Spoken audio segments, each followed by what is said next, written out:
What's good, you guys? How are we doing?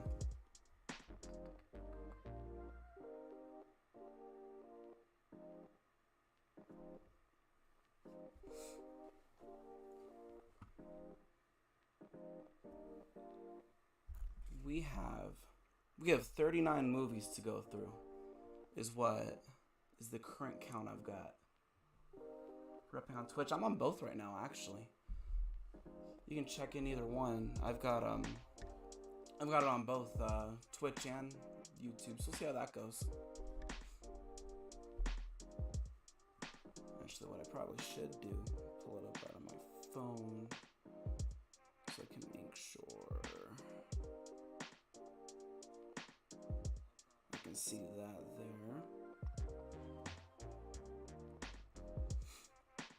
I have this in no particular order, so we're just going to go down this list here. And it said 39 movies. These are all movies I ended up watching in theaters. Anything I didn't watch in theaters, I'm not going to throw on the list.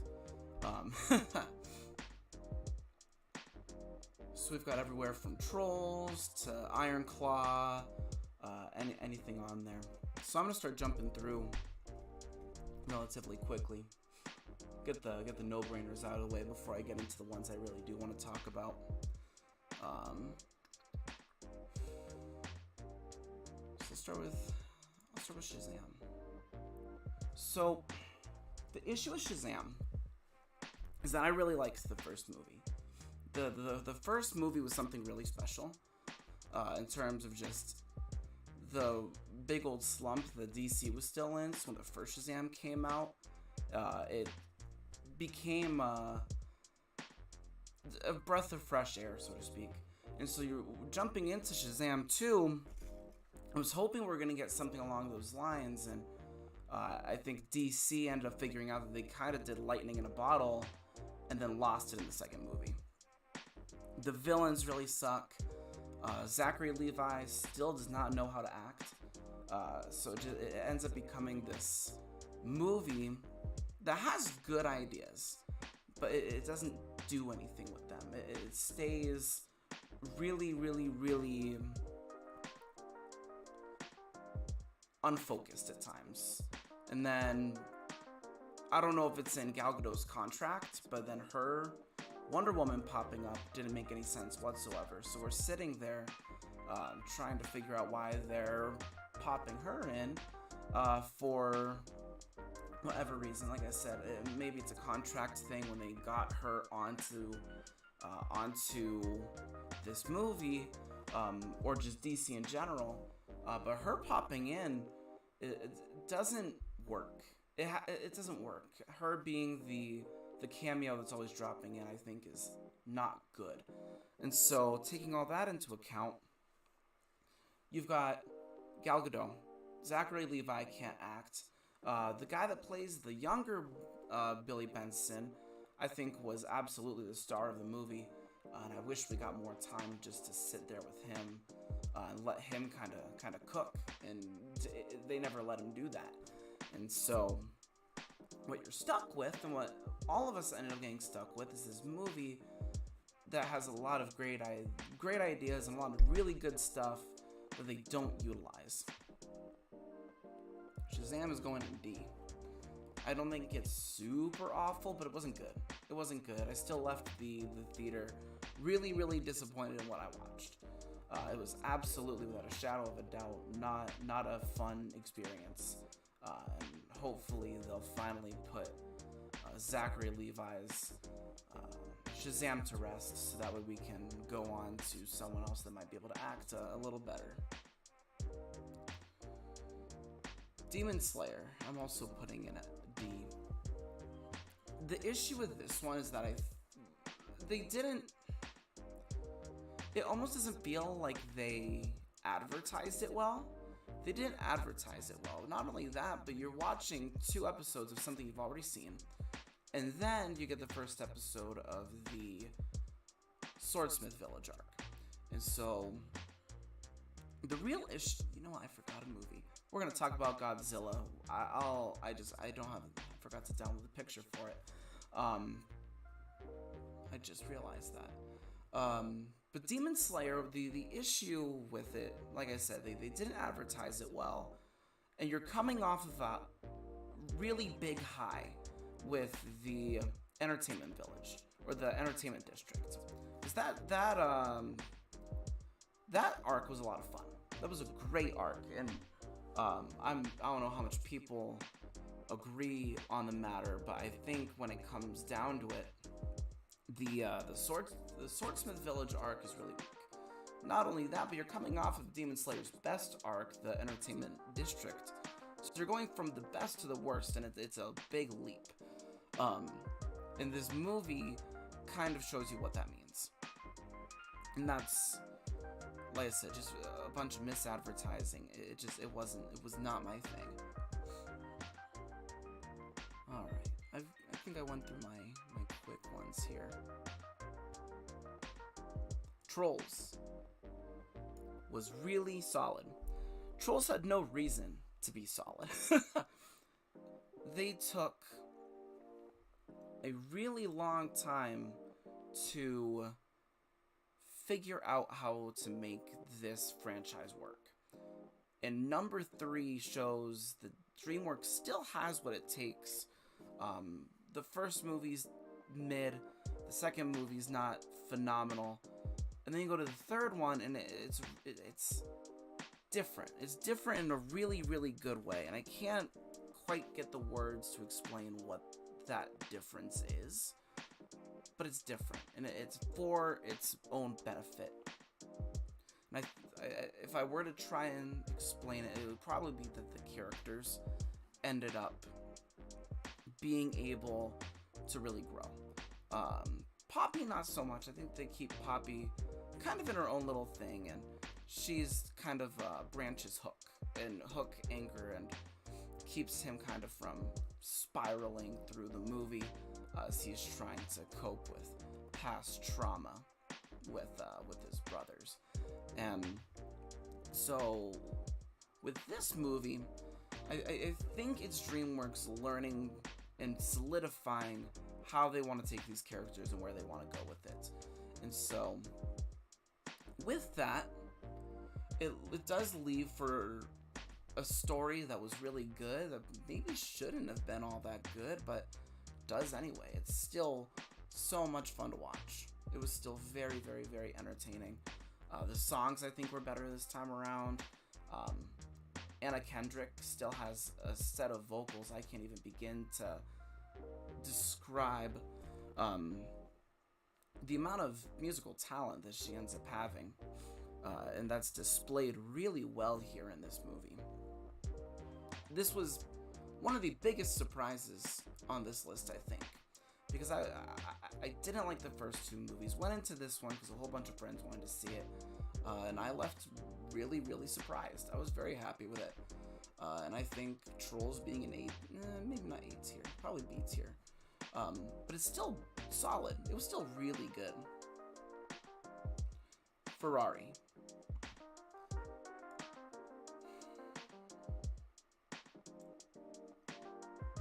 I want to call it upper B. I want to call it upper B squarely because it's a really good movie that I was not part of the audience for. I was not the intended audience for this movie, and I know that. On a technical level, it's shot really well. Adam Driver is still one of the greatest to ever come on to, just in general, coming on as one of the most talented actors in our generation. And so him being able to work with Ferrari, age himself up 10 years, and give a really compelling story about a guy that really wasn't very good. Ferrari, when you look into it, because I ended up researching a little after, he's not a good guy. He's not a good person. And Adam Driver plays it really well here. And he shows it almost shows just how wasted he was at Star Wars. Because you jump into these movies like Ferrari, A Marriage Story, and you end up seeing him in a role that he can really put some passion into, with a director that's really interested in doing something with the abilities that he has, and it ends up becoming really, really well done. But me not being interested in cars and not really caring about that sort of thing, I ended up, like I said, I'm not the target audience for this one, not at all. And so, it's a good movie, it's an entertaining movie, and I think for anyone that cares about these movies, absolutely watch it. Absolutely watch it, because we need more like it, you know? With all these big IPs kind of taking over the box office, having something like Ferrari, I think still needs to do well, even if it's not a movie that's totally my thing.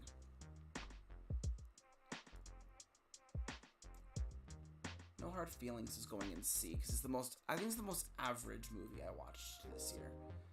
Like, without a shadow of a doubt, it was average, and I think it's the best way to describe it. Jennifer Lawrence looks like she had a blast on this film, though. And she definitely deserves it in this point in her career to be able to just do things that interest her. And so when she heard about this story and then started talking to everyone about making this movie happen, you can tell this was something that she was really interested in making.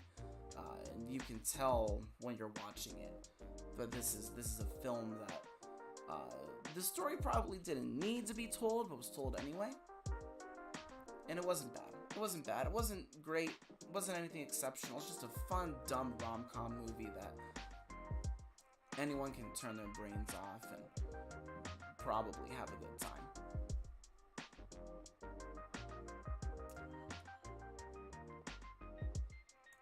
Napoleon, Napoleon's also C. Napoleon was alright. There are times in that movie where it feels discombobulated and jumbled, and Napoleon definitely does things that he didn't do in real life, and you can tell. Not very often did they do that, but it's enough to be able to kind of notice that, yeah, this was something that Ridley Scott threw into the movie just because he can. And Ridley Scott is just one of those directors who makes really good movies, but I think is starting to lose his craft. He's starting to get there in terms of how he makes his films. They're not as good as what he's made in the past, and that sounds awful. But he's kind of washed. I mean, that's all it really is. He's kind of washed. As a director, I mean, I think his time's kind of up. And you know what? I still respect anyone at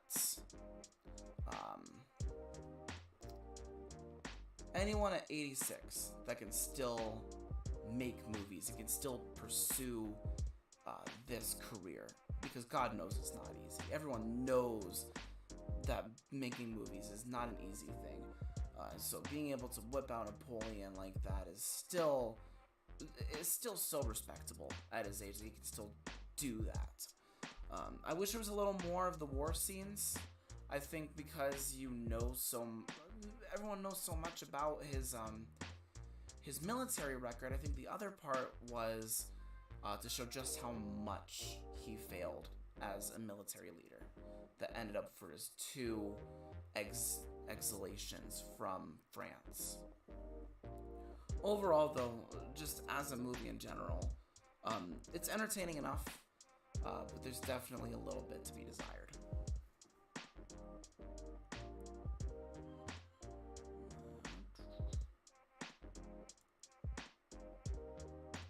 The Iron Claw was the best movie I watched this year. I'm gonna say that right now, before this really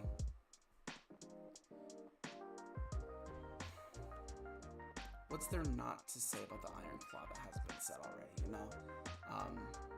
This is a movie that hits really, really hard. And if you're not ready to watch a movie that's going to hit you really, really hard, don't watch this movie. But the lessons involved and how real it is, because it is a real story, makes it so important to have been told. And obviously A24 is one of those studios that just knows what they're doing every time. And so being able to jump in, right, and watch the Iron Claw and to tell this story of the Von Erich brothers and everything that comes with that story, the amount of tragedy that shook not only their family but the entire culture of professional wrestling as a whole, this movie is a must-watch. If you like action, you're going to like this movie. If you like romance, you're going to like this movie. If you like comedy, you're going to like this movie. If you have siblings, you're going to like this movie. Everything about this film is absolutely 1000% well done. The best movie of this year is The Iron Claw. There's not enough things to praise it for. I mean, everything is done right in this movie. Zac Efron kills it. Everyone in this movie is so into their performances. It's actually incredible. It's actually insane. It's one of those movies that you should go in expecting something out of it, because it's going to blow your expectations away. It is, without a shadow of a doubt. I mean, talk about ending the year strong. I mean, truly, this movie ended this year with the biggest bang it possibly could have. I mean, what a note to leave on. Absolutely phenomenal movie.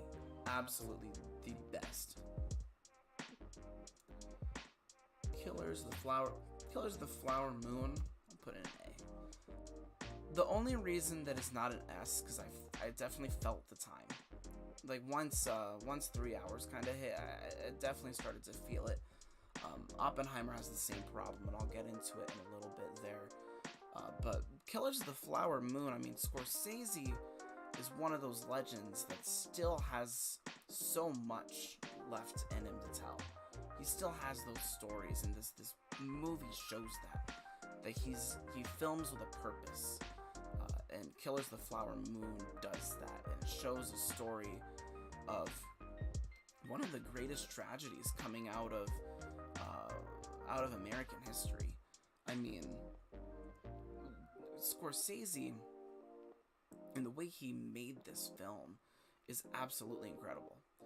And some of the decisions that he ends up making with these characters, well, not even really characters, I mean, just the decisions he makes, how to frame these people to show that, you know, there's a lot of suffering and a lot of corruption.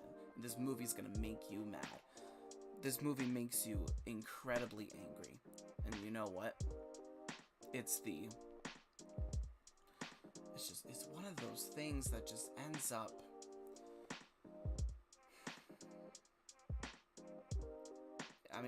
it's just spectacular. It's spectacular watching how history unfolded for the Osage people. I mean, the evil that was shown in this movie is just absolutely wild at times. And Killers of the Flower Moon, the movie's based on a book, and reading the book, it's even more aggravating. One of the best scenes in the movie is when you see the bottle of insulin, but you never really truly shown what is being put in there that's killing his wife. You don't know. They don't do anything with that. And that's on purpose. So Scorsese still has it in him. It's wonderful that he still does. Zoom in for a second here, because I don't actually know what that movie is. That's Indiana Jones. Okay.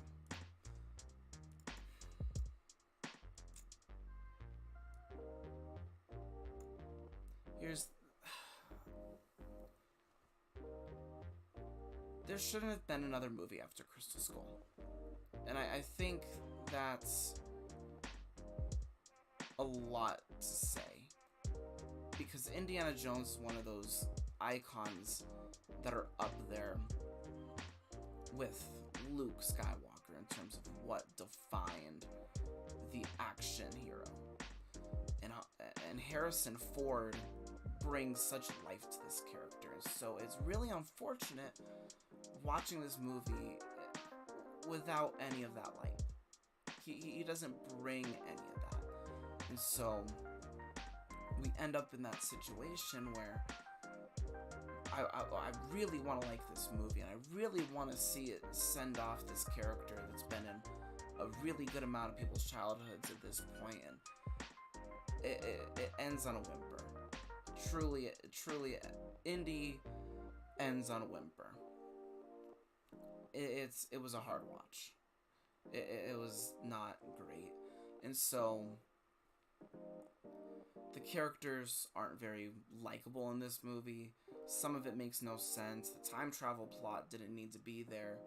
I mean, you're just sending... it is not good. It's a hard movie. I think the worst part about it is that it is so disappointing in the way that it sends all these characters into their next chapter. I mean, it's just... Lord. It should have been so much better than what it was. Especially because this is Harrison Ford's exit out of Indiana Jones. Out of that role that's helped define his career. And so the way this movie went almost feels disrespectful in terms of just being a love letter. It doesn't do that. It's no good. This movie really was so disappointing. Gran Turismo. That was also really emotional, and I really liked it. I haven't played a whole lot of Gran Turismo. I've played maybe over the course of like 10 years. I've played maybe 10 hours. It's a fun game. It's a fun game. But it's not my thing. But walking into this movie, it sure was. It was a fun watch. You've got the guy from Stranger Things, and obviously he does really well. But the whole cast really is really well done. It's also one of those feel-good stories, one of those feel-good movies that really make you want to pursue whatever dream you've got. It leaves you with a really, really heartwarming message. The story itself is really interesting as well, because after the movie, he ends up with this really, really nice racing track record. And so this is all on the start, how he starts off that journey to become a racer. And so Gran Turismo was also one of those movies I wasn't sure about going in if it was going to be good. And I walked out feeling really entertained. I really liked it.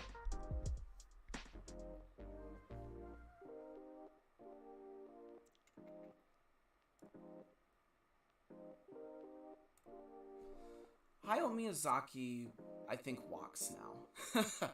His movies are entertaining, and they're, for the most part, they're still very safe movies. They're ridiculously safe. You can bring anyone and know that it's gonna be at least a good movie.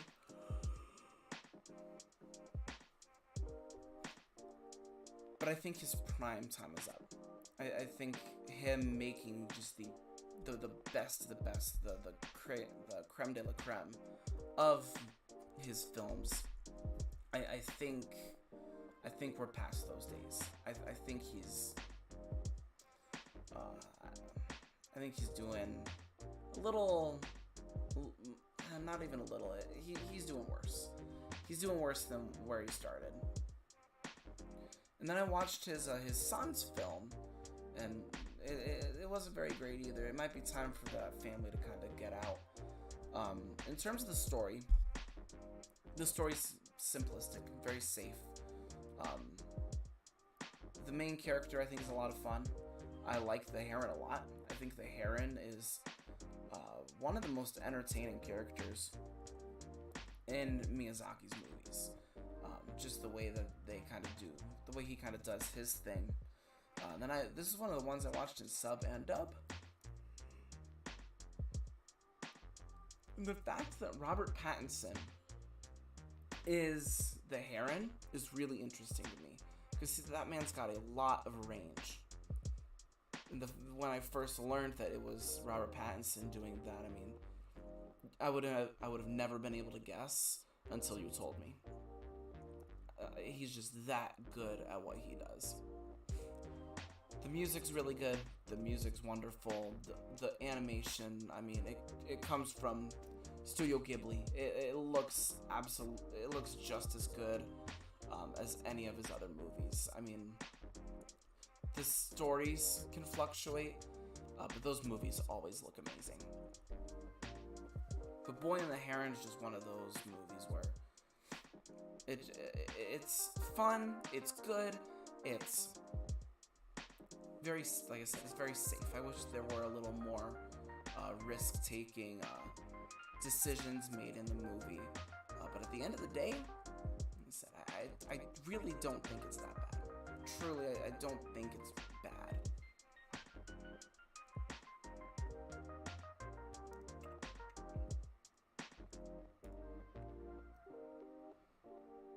Sword Art Online Progressive Movie 2 is a real far cry from the first one, because the first Progressive movie was really solid in terms of taking its time. This movie, well, let's talk about the first one before I get into it, because on its own, Sword Art Online Progressive 2 is very disjointed, very unnatural in terms of the way that it jumps its pacing. And so what ends up happening is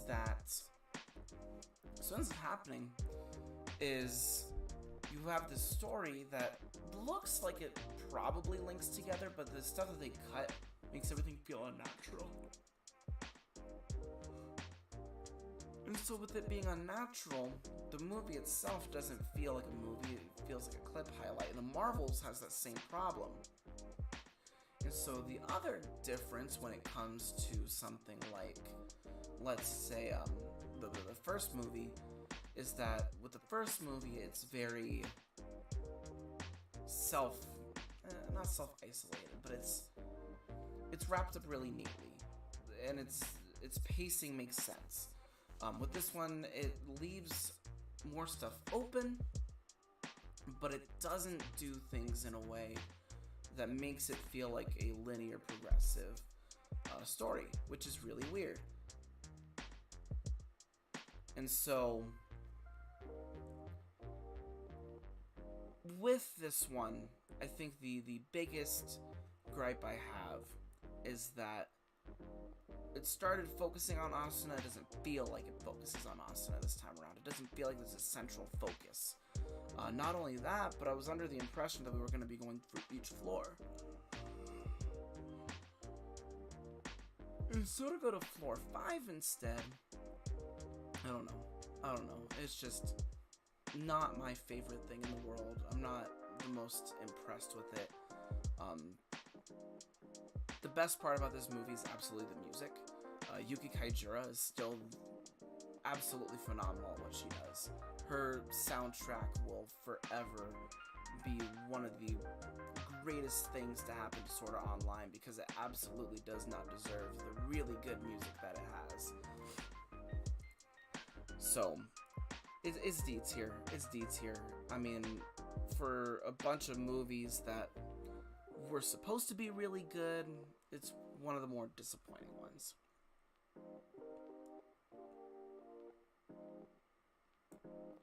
Cocaine Bear is one of the most creative movies I've ever seen. Because you're taking this one sentence story, a bear snorts up cocaine, and make it into an hour and 40 minutes worth of some of the dumbest shit I've ever seen in my life. However, it is very enjoyable. For the real story on this bear, sniffed cocaine, overdose, died. This one became a murderous mama bear, and it was awesome. It was very, very, very fun. I was very thrilled with it. And like I said, it had absolutely zero right to be. As for the story itself, it's alright. It's okay. It is fun. Cocaine Bear was fun, and that'll be kind of the running theme with that movie, is that, that didn't make a whole lot of sense, but it looks good. So that's where I sit with Cocaine Bear. It wasn't great, but it was good. It was entertaining, and at the end of the day, it's all a movie really has to be. The characters were surprisingly interesting.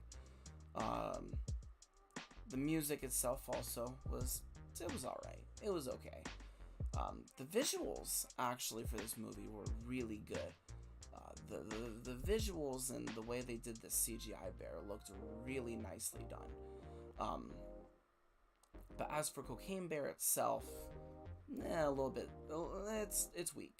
It's a weak movie. But what it loses in terms of being well written, it makes up tenfold in just pure entertainment value. Cocaine Bear is absolutely a lot of fun.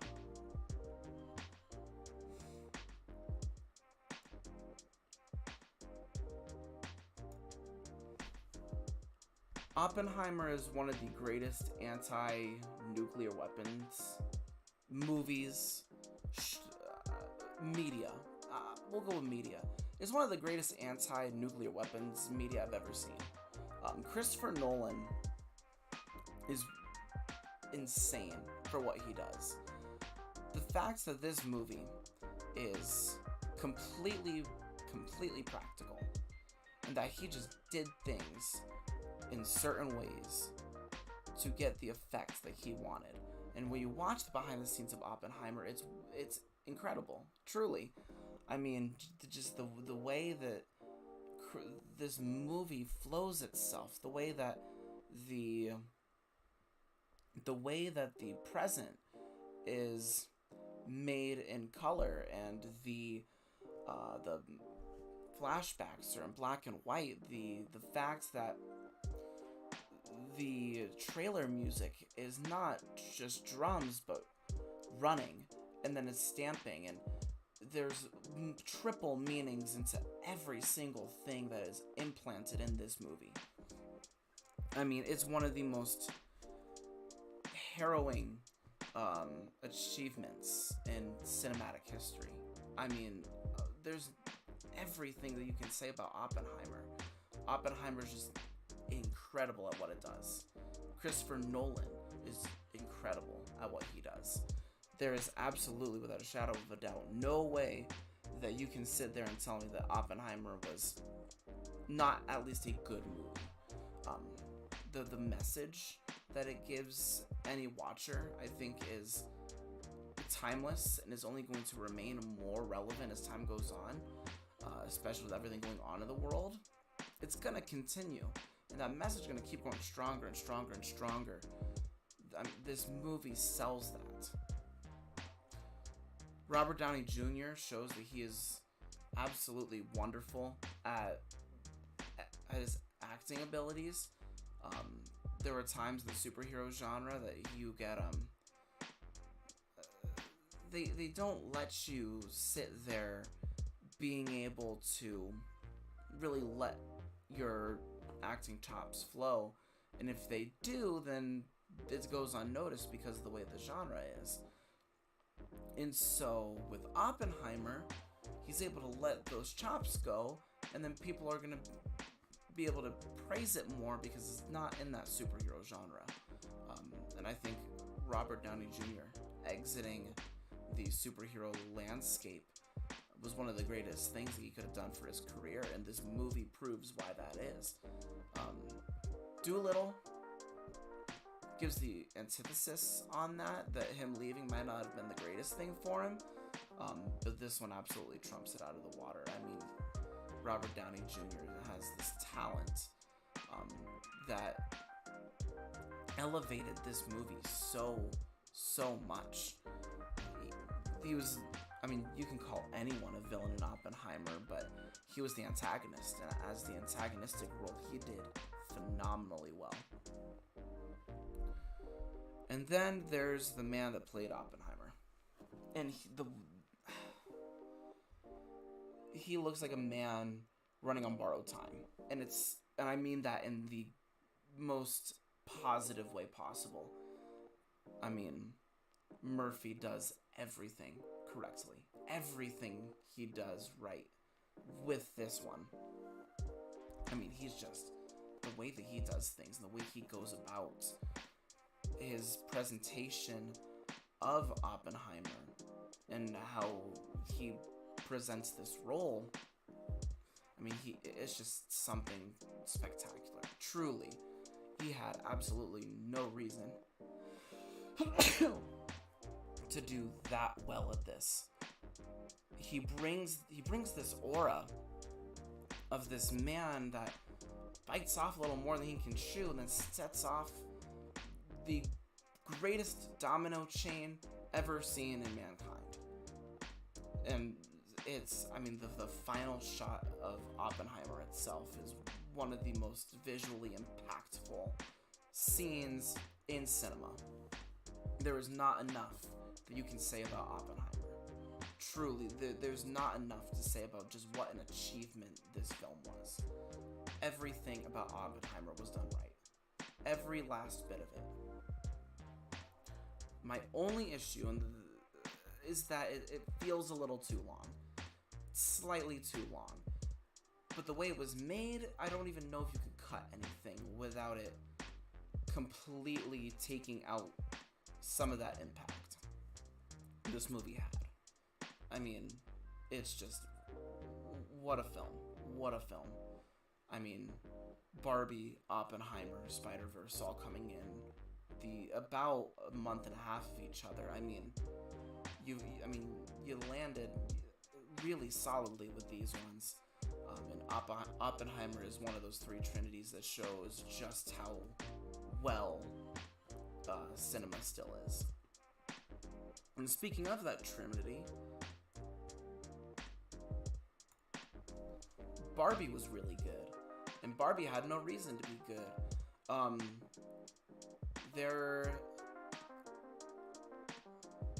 Anyone that was worried about this movie, I don't blame them for that. I don't blame them for being worried about Barbie, because with everything going on with big IPs, it's harder to justify telling someone to watch this movie aside from it being Barbie. But the fact that this is a movie with a message that's going to remain just as timeless as Oppenheimer's anti-nuke is, I mean, what can you say? I mean, Greta does insanely well with how she did this movie. She's absolutely brilliant. Margot Robbie puts on a performance that is dazzling. And then America Ferrera did insanely well.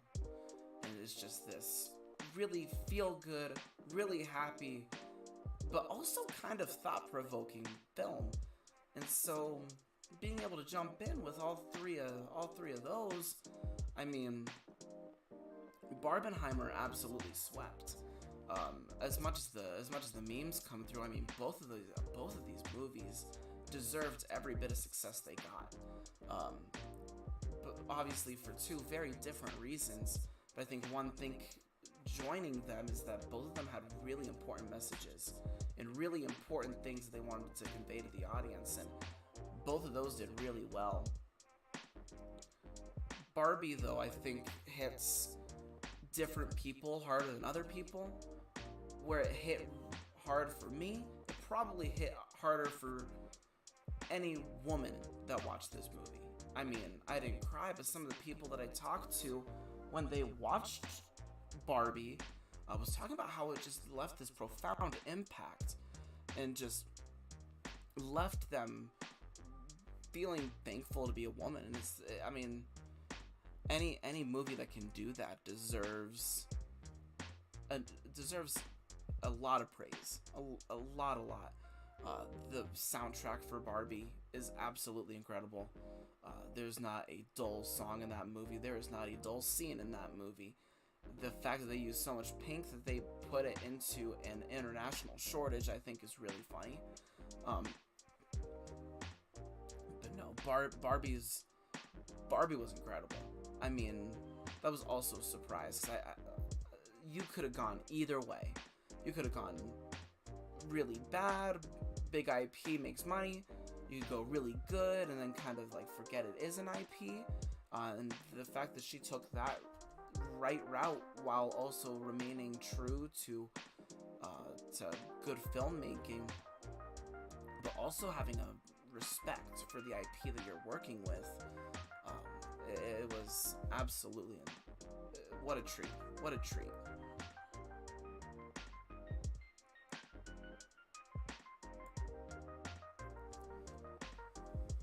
Wish is rough. Wish is rough. It's like Disney doesn't learn anymore. Disney has no way to learn. And so what ends up happening with Wish is, one, you've got the song composer who makes songs for people like Justin Bieber. So then the songs don't have that theatrical aura that made Disney what it is. And so when you're selling this movie as a movie that was 100 years in the making, but you're not doing anything to celebrate that 100 years, it falls short on what you've been saying about it. And so the other part of this is that the characters none of them are good. There's not a good character in this movie. Good lord, they had nothing. Asha is without a doubt one of the... She represents a problem in modern Disney, where every single lead that they have is the same exact way. Without question, every last one of these Disney leads are the same way. The same personality traits, the same journey. You could copy and paste every last one of them into another movie from the past 10 years, and it's gonna feel the same. The only exception to that, the only exception is that it ends up becoming this...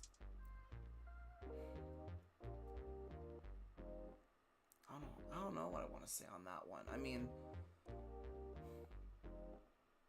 the only exception is Moana. Moana really is the only exception to this rule. Even then, she still has these traits that still make her so similar to these main heroines from this decade. Starting from Rapunzel and working your way all up to Asha. I mean, you can, like I said, you can copy and paste every one of them. Their personalities are the exact same. Yes, they have different traits that counteract, and some of them have like one or two traits that make them kind of unique. But their core fundamentals, their core journeys, they're the same across the board. This movie's a mess. The villain really sucks, which hurts a little more because I like Chris Pine. I really, really enjoy Chris Pine. Chris Pine is one of those actors that I don't feel gets used as well as he should. And if Wish is the worst way to use him, Dungeons & Dragons absolutely would probably be the best. Just the way that Wish handles him, his vocals, his everything about it. I mean, just... it leaves so much to be desired. And so when you're talking about this movie that's supposed to be 100 years in the making, it feels like something I came up with on a random day on a napkin. It's heartbreaking.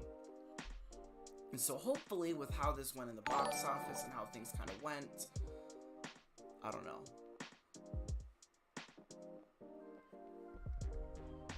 Hi, welcome in. How are you, AJ? Right now we're talking about Wish and why I put it in the very bottom along with the other most disappointing movie to me this year.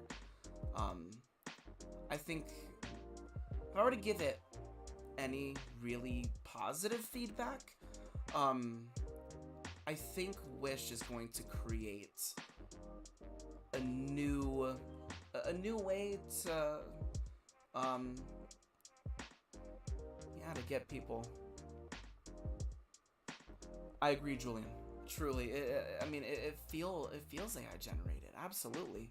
And so you're sitting there with this movie that, by all intents and purposes, is just rough. That's all I can really say on that one. You know, I mean, like,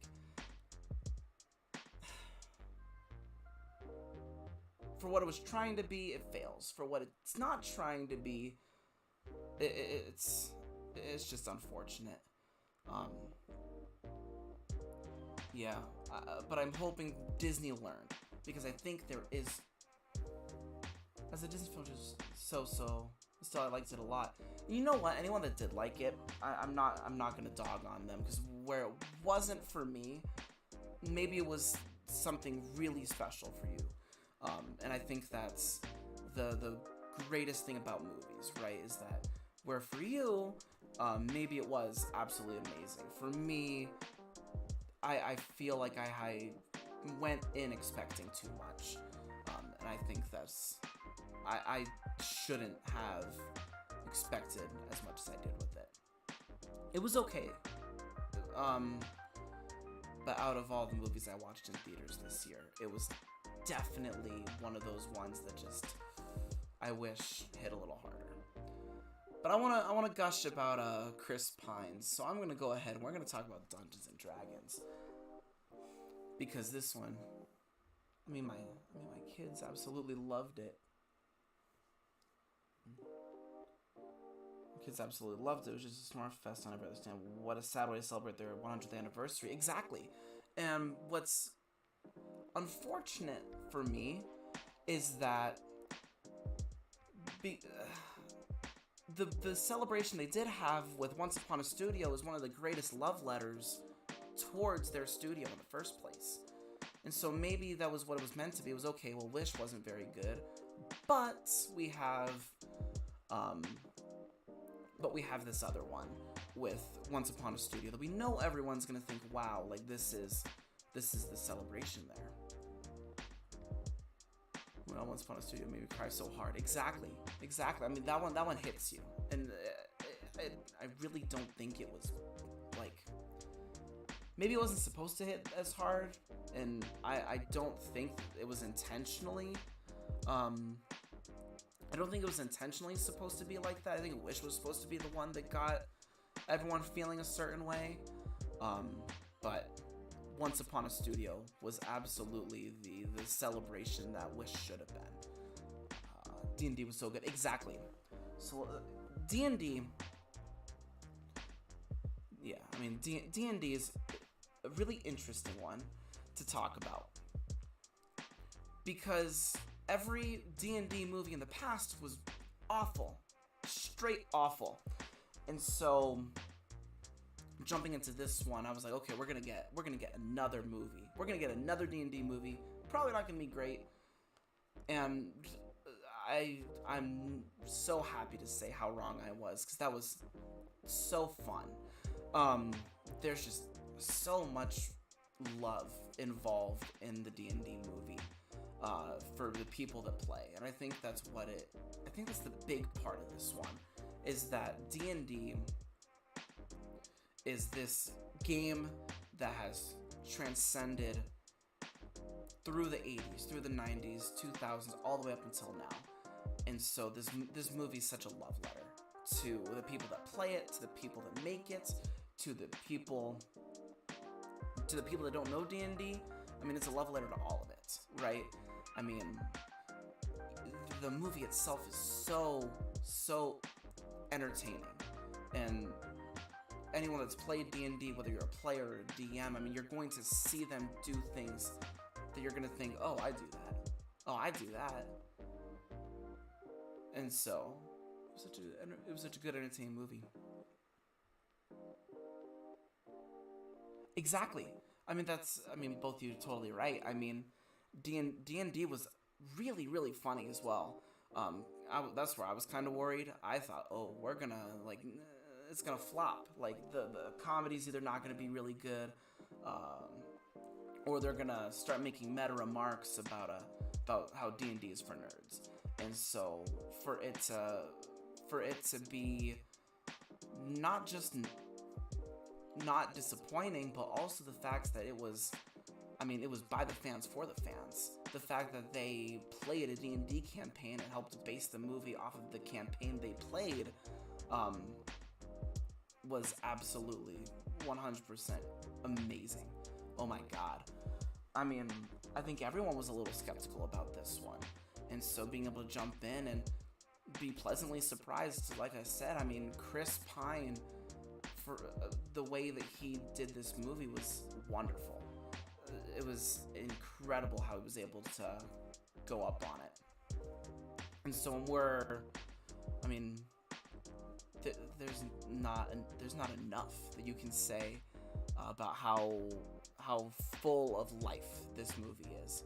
I mean, if Wish is something written on a napkin, I mean, I could see the possibility that they probably took a lot of time to make sure that D&D was made with such love and care, and D&D was absolutely that one. That gave me hope that maybe we can make these big IP movies into really entertaining stories. It doesn't have to have this super deep message like Barbie had. it can also be that it was, it's just fun. D&D is a fun thing. You don't need to know D&D to watch it, just a wholesome watch. Exactly. My parents ended up watching D&D and they loved it. They've never played D&D in their life. They haven't picked up a D20. But they enjoyed it all the same. I have a cat. The dragon is like basically shaped like her. And so, it's just it's wholesome, fun to watch. You don't need to know D&D to understand it. Then you play D&D and you know D&D, and there's just so much that you can take from it. What a surprisingly good movie. Let's see. Let's talk about Mario. I think Mario was a means to an end. And what I mean by that is that this movie wasn't the greatest thing I've ever seen. I don't think anyone that would say this is the greatest thing they've ever seen is being completely truthful. I'm gonna put on full screen here. But it's not like it wasn't a super big surprise that it was good. From the trailers, we knew that at the very least this wasn't going to be like the 90s movie. However, with Mario specifically, there's bits and pieces that show a love of the franchise and the 40 years that Mario has completely changed gaming as a whole. The other part of it is this was absolutely a children's movie. It's very safe. That's not to its detriment, not at all. But there is a good amount of love and care put into Mario. I do think it was really funny that they wrote out the Italian accent. And part of me thinks you're being gang stalked by the CEA, just a heads up. I believe it.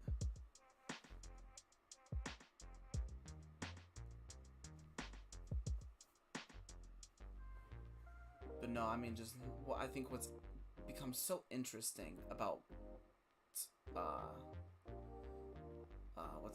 about Mario is that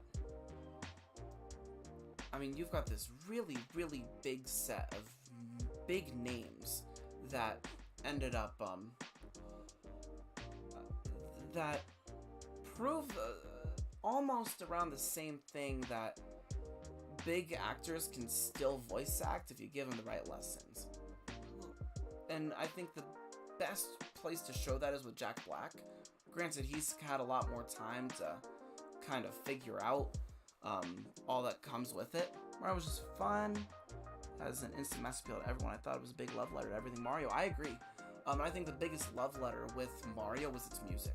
The soundtrack. You're picking apart. Oh man, this is from this game. This is from this game. This is from this game. Especially with the song "Welcome to the Mushroom Kingdom." You can pick that song apart, and I believe it's about 10 games of just little bits and pieces from their soundtracks that just meshed together. Mario was so good. I think the humor was fun, the references were pretty intact, or were perfectly intact, and the characters were phenomenal. That was the same era as D&D, and that was a banger after banger for me. Agreed. The references were fun.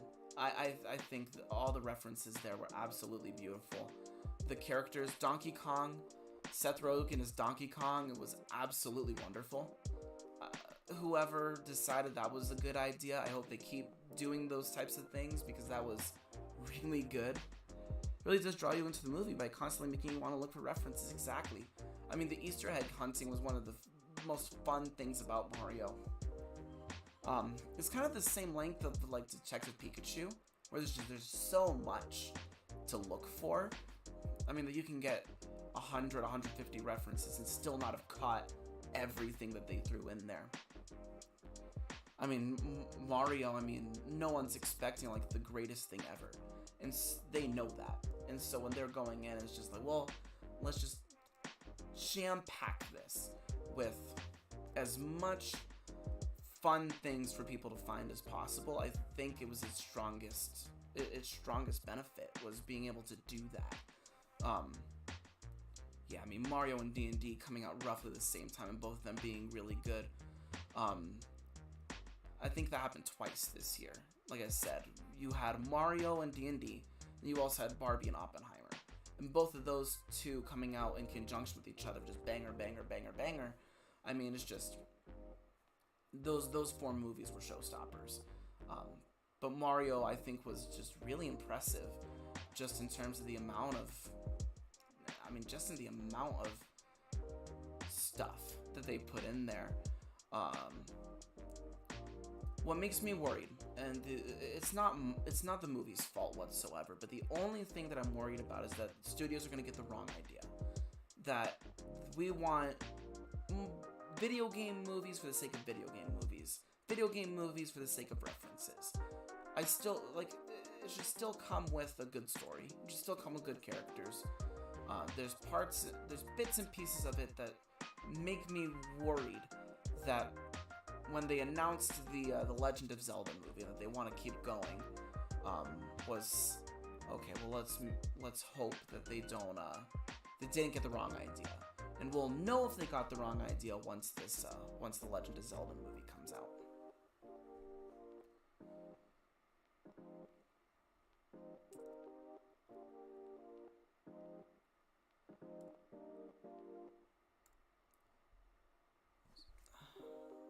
So Suzume is interesting, and I'm not going to spend too much time on this one because the anime movies I don't really have as much to say.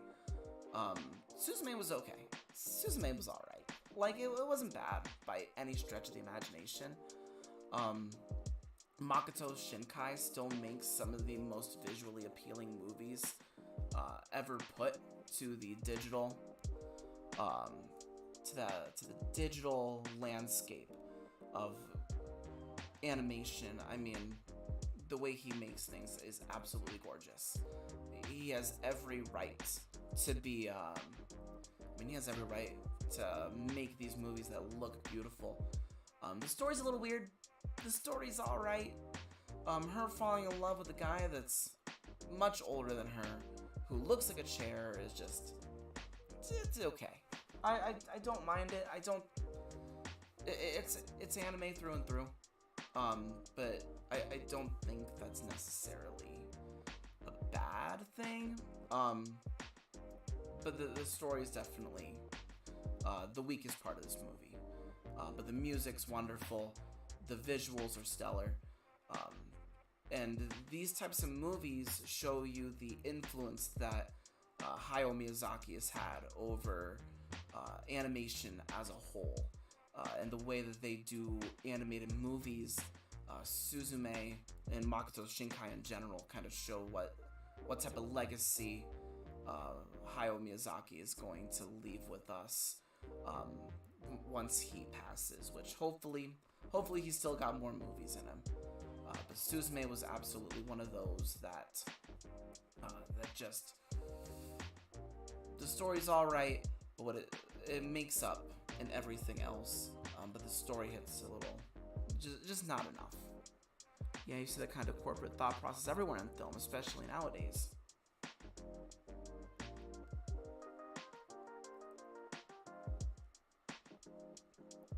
Yeah, I mean, the corporate thought process with them being, and you see it especially with Marvel, DC.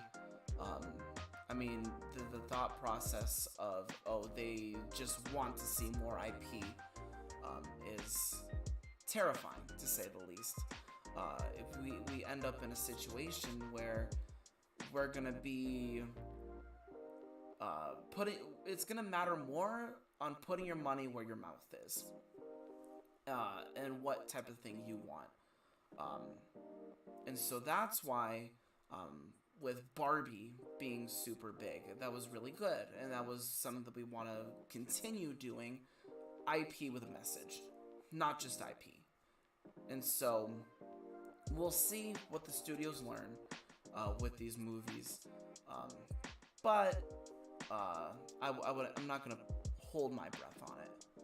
The movie was before we got closer as friends. It was okay. I had a good time watching it, but I did start to fall asleep. We weren't close yet, I don't believe. But yeah, it was a good time. Like I said, it leaves it's a little rough. I think in terms of Makoto Shinkai, I still think Weathering with You was his best movie. I still think that was his swan song and his magnum opus. But you know what? Who knows what else he has? I mean, for me, his actual magnum opus was Your Name. And that's going to be one of those ones that'll still have profound impact long after 10, 20, 30 years from now. People will still be talking about Your Name. If we're talking squarely his most impactful movie, it will forever be that one. Your Name was good too. Exactly. I mean, because like I said, that one was not my favorite from him. My favorite was Weathering from You. That was, what a film. Thank you for the sub, Julian. I appreciate you. But yeah, your name was alright. Your Name was alright. But Makoto Shinkai, we'll see how it goes with him. But yeah, with Suzume, I feel pretty comfortable putting it low B tier. I'm gonna be surprised if either of you guys watched this one though. Asteroid City.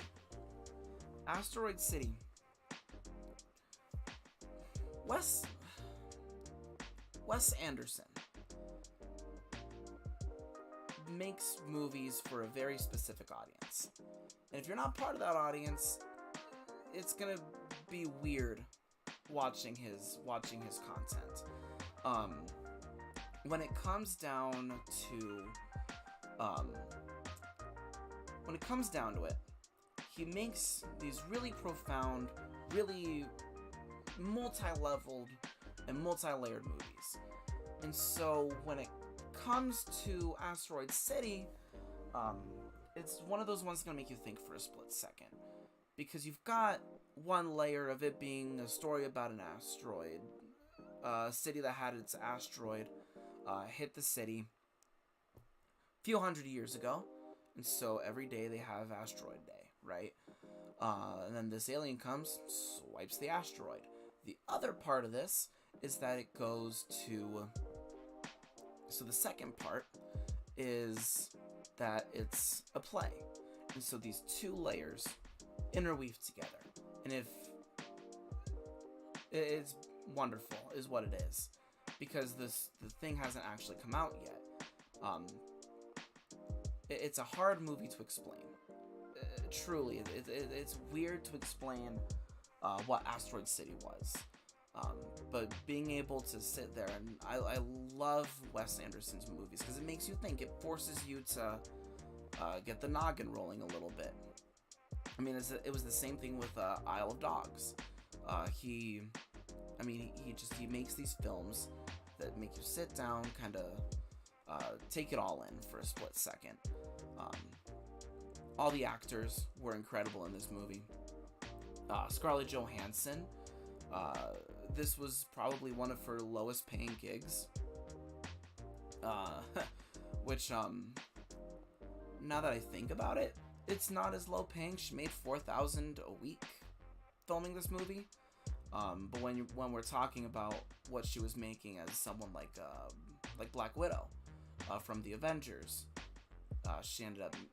This was a very small scale for her pay, but she sold it like she was getting paid millions for this one. It was absolutely insanely wonderful. It's thought-provoking. It's a thought-provoking movie, and I hope that when other people watch this movie, because it felt slept on well, I wasn't looking at the box office too much, but no one was kind of talking about Asteroid City. But it was fun. It was a good movie. Wes Anderson is a really good director. Speaking of really good directors, though, Guardians of the Galaxy is probably the last Marvel project I really care about. Cared about now. I mean, for MCU wise, because I still want to watch the third Spider-Verse when that comes out. But Guardians is an amazing send-off to characters that we have grown to love. And I say that because they were all B-list characters. Actually, they were more like D-list characters. No one talks about Guardians of the Galaxy before the movie came out. And so the first one was this really solid family story. Emotionally impactful with one of the greatest movie soundtracks ever composed.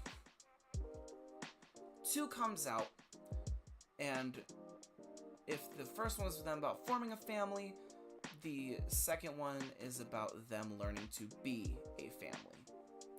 And what that means and how that impacts every last one of them. So then the third one is saying goodbye. I'm glad that James Gunn was able to put this team to rest on his terms in the way that he wanted to do it. It's just, what a movie. What an absolutely amazing movie. With a beautiful send-off. You don't get those with the MCU for the most part at this point. I mean, they'll keep these characters going for as long as they possibly can, and they'll continue to do so with these characters individually. But the fact that they're no longer the Guardians of the Galaxy, and we can just keep these 3 movies as that set of Guardians, being able to leave that team to rest, I think was a beautiful decision. It was a great decision for them to just keep Guardians that way. The music still is as timeless as ever, and will continue to be as timeless as it is. The post-credits scene is a lot of fun. I mean, I love these movies. I will continue to love Guardians until I go away, but sometimes those movies, we have to put them to rest when we can, and that's absolutely what they ended up doing, and I'm glad that they did that.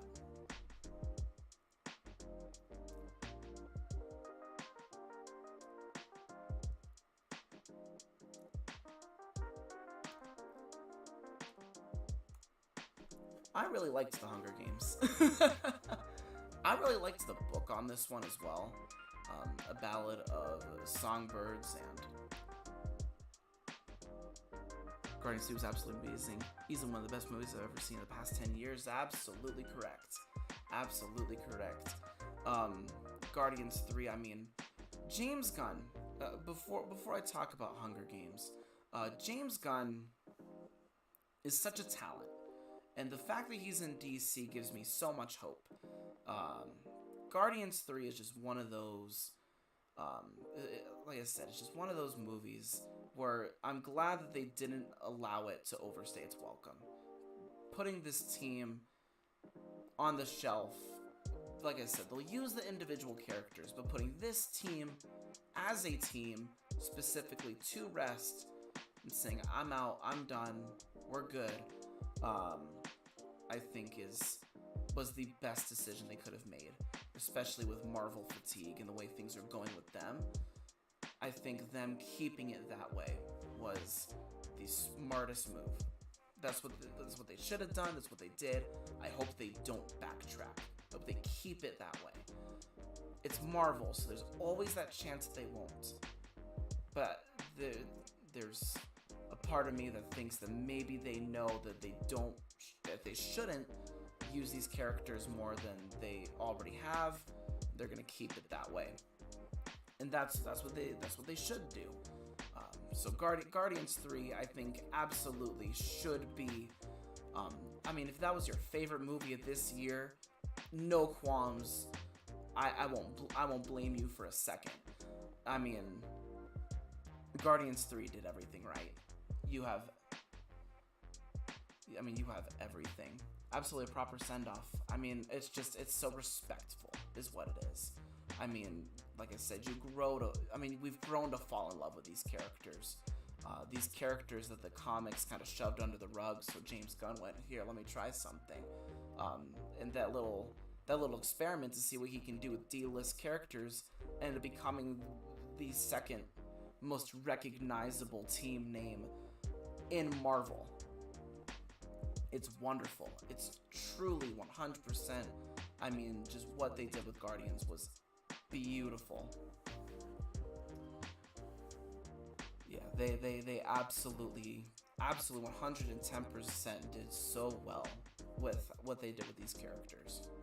And I almost want to put it in S tier. I'm gonna sit on it for a split second.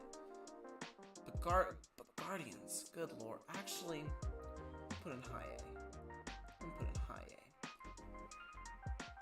But yeah, Guardians was wonderful, and that'll be those three movies I go back to constantly. They did absolutely insanely well.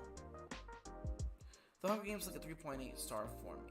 It was a fun watch, and I think they had opportunities to tie loose ends with the modern Hunger Games. It was a good history lesson for me. I agree. The Hunger Games was fun. I really liked the book. I think the movie did really well at adapting the book. That said, that being the way it is, the Hunger Games for this one leaves a little bit to be desired. There's definitely bits and pieces of it that I wish they explored just a little more. Some of it I wish they explored a little less. With that being that I wish they kind of explored a little more with a little more of the evolution. Because they do connect. The fact that this song that Lucy, I think that's her name, Lucy ended up making is one that Katniss knows, and so Suzanne Collins comes out and is like, yeah, no, they're pretty connected, they're pretty related there. I wish they took the time to kind of explore that and make that connection a little more fruitful, a little more stand out, and I think that's what it kind of comes down to. I mean, it's a fun movie, it looks stellar. The downfall of Cornelius Snow was really good. I do like that it doesn't make it a sympathetic take on the character. The awful stuff he does in the Hunger Games proper is not forgiven. It is not showing that he's justified in what he does. Actually, if we're talking straight up, it makes him look worse. This movie makes him look even worse as a person, and I think that's good. Evil for the sake of evil. Evil because you can be. Evil because you are. I mean, we need more like that. And so, I mean, I do like that it doesn't shy away from the fact that Cornelius Snow becomes a real son of a bitch. He becomes a terrible person, and I'm glad they kept up with that. Rachel Zegler also is a great actor, great singer too. Oh my lord. I mean, just wow. It wasn't something I was really expecting from her, so then she jumps in with this movie, and I mean, she's got a set of vocal cords. She's got a wonderful set of vocal cords. She did really, really well.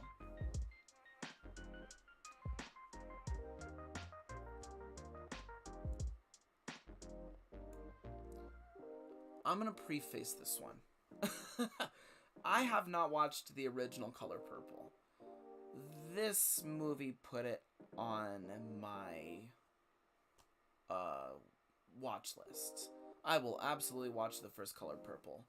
um, after seeing what they did with this one, because it was brilliant. I mean, straight up. I mean, it was absolutely phenomenal. What a beautiful, beautiful movie. I mean, no, that's what I'm saying. I mean, Color Purple. I mean, there's just something about it. I mean, like the music was absolutely beautiful. 5 stars all the way. Absolutely, and that's why I put it up there.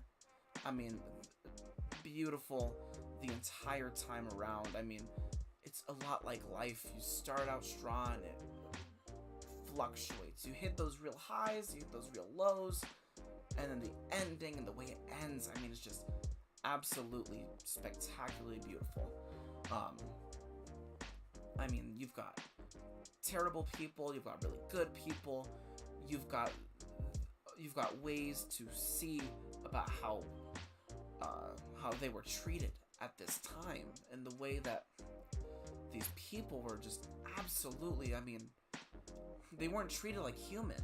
And so the fact that this movie doesn't shy away from it, I think is so important. It was absolutely amazing. The racist scenes were racist. The abusive scenes were abusive. The depressive scenes were depressing. There were no questions. Exactly. They didn't hold their blows. And you know what? They shouldn't. They should not. Because if you want that impact, you want this to hit, especially with your with the main audience who's going to watch it. And so, I mean, like I said, the fact that they didn't pull their punches is in their favor for this one. In this movie specifically, them making sure that this hurts. The fact that they made sure, because, like I said, because when we start getting into those highs, I think her name was Cecile. I'll get back on that one. But I mean, it's the fact that she goes through so much. So then you go and you watch her in these really top and amazing moments for her life. I mean, it's just beautiful. It makes those awful scenes, the racist, abusive, depressing scenes, hit almost harder because of it. People were saying this movie was a cash grab, and I'm like, you can fuck it all the way off. All movies are cash grabs, bitch. Exactly. I mean, all of them are. Exactly. I don't think it was a cash grab. I think it was just trying to bring a new audience into this movie. And so with that being the case, with all movies being cash grabs, yes, absolutely. And so being able to bring that to a new audience, yes, it's a cash grab, but you know what? I think it's one that still works. It's one that's still completely okay, because it's not one of those soulless, heartless cash grabs. There's a difference between fulfilling a demand and making a soulless product for the money, right? And so when we look at it that way, yes, The Color Purple is a cash grab, but it's not a soulless one. It's still got a message. It's still very impactful. And so being able to separate the two, I think, is so important. That's exactly what Oprah said in her talk about this movie. It brings a new audience and generations to light of history and back in the day, and the very real problems we had to go through. Exactly. You know what? Oprah's totally right on it. Oprah is 1000% right on it. Let's bring a new audience and a new generation to... let's bring a new audience into this. Let's bring a new type of thing that we have. Let's bring a new person we haven't seen before, that may not have seen the original Color Purple. And so when you go into it with that mindset, it works out really well.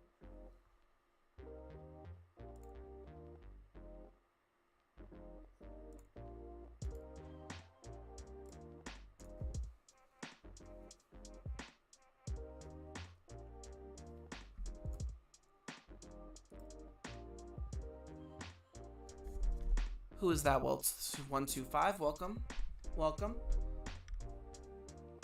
we're running through a really, really solid amount of movies. We have 1, 2, 3, 4, 5, 6, 7, 8, 9, 10, 11, 12, 15, 16 movies left to go through, I believe. It's gonna be very exciting. It's very exciting. I think now I think I'll probably just end up going through the list here, just in order.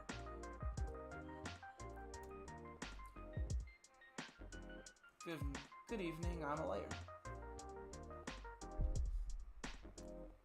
Welcome. So Slam Dunk is one of those, I'm suing you for stealing all my ideas. Stealing your ideas? Are we sure about that?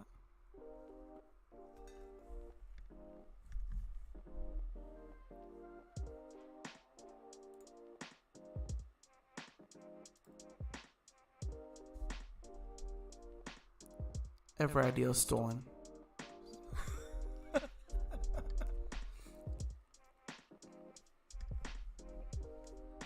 Yeah, no, but Slam Dunk is wonderful. Slam Dunk is amazing.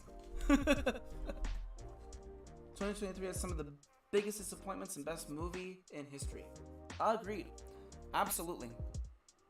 Its highs are super high, its lows are super low. The middle ground, I mean, there's a good amount that hits the middle ground, and that's good, right? The fact that you can jump in and be like, who is you 125? Welcome to the chat, Nosuri.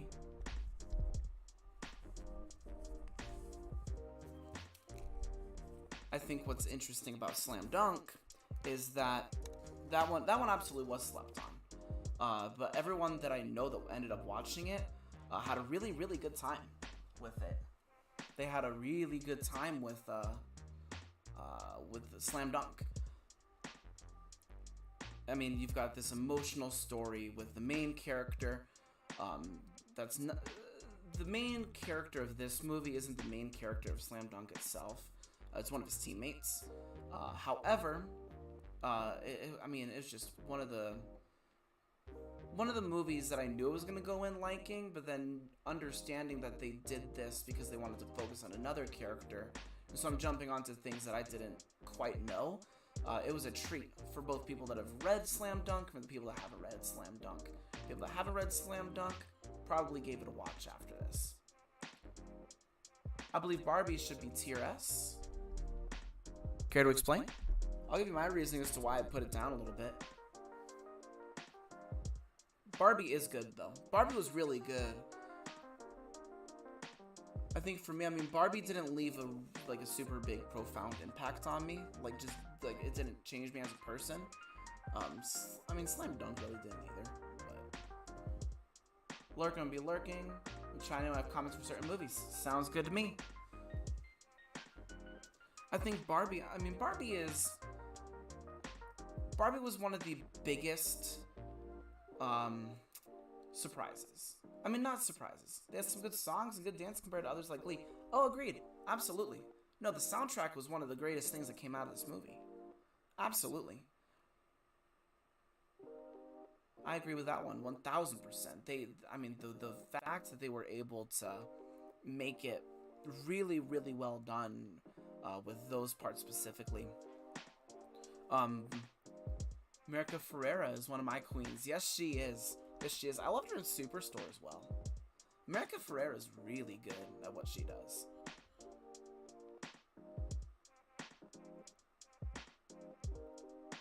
Barbie was really good, but it just wasn't that amazing. I think if we're talking about what we expected from it, then it would be amazing, but it just wasn't that good. I love Superstore. Yep. No, I agree with that one. It was really good. It was absolutely really good. And there's... What about the movie Napoleon? Where did I put Napoleon? Napoleon was in C tier. It was okay. It was alright. Napoleon was okay. Is it on the list? It is. I thought Napoleon was alright. I don't think it was bad by any intents and purposes. Napoleon was not bad. But it did leave a little bit to be desired. But I think Ridley Scott still has that passion for movies that he has even at the upper 80s. I mean, he's old and still making films, and I think that's such an achievement in its own right, that he's able to continue making these even as his age kind of goes. It was kind of silly, and I'll absolutely agree with that one. Napoleon, there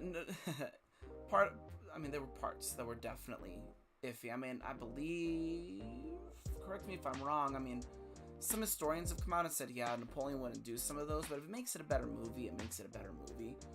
And I think that's where the discourse kind of lies, is if you believe it helps it out in terms of being a better film. Because sometimes I think some of those goofy scenes absolutely help to make it more entertaining. I think the other part is that some of those scenes were a little too goofy, and that it was like, oh yeah, there's absolutely zero way that this guy did that in real life. And so I think some of those decisions didn't need to be there, but they ended up being there. It was alright. Napoleon was okay. Who is that? 125. Did you watch Napoleon? Because I'm curious, because if, like I said, I thought Napoleon was alright. Like, I don't think it was bad. I wish they had a little more of the war scenes. I wish they showed a little more in depth about why he really sucked as a military commander. Because that was the reason he got exiled in the first place, not only once, but twice. It's because this man just could not lead an army the way he thought he could.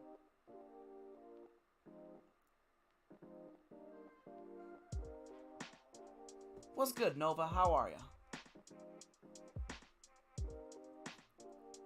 Fool in battle, but not a fool in the sheets. Nah. Exactly, he was a fool in battle, and then he didn't like to fool around in the sheets. I mean, some of those things, I mean, he was going down and dirty. I mean, like, he was going quick. Man's really wanted an heir. He wanted to make sure that heir came to be. There was no fooling around for that one. It's the fact that when he's doing that, you watch him do it. Some of those scenes were weird, dude. I mean, some of those. When we're talking about straight goofy scenes, those are the ones that come to mind where he's fooling around. I meant it's like it should have narrated the. Oh, absolutely, absolutely.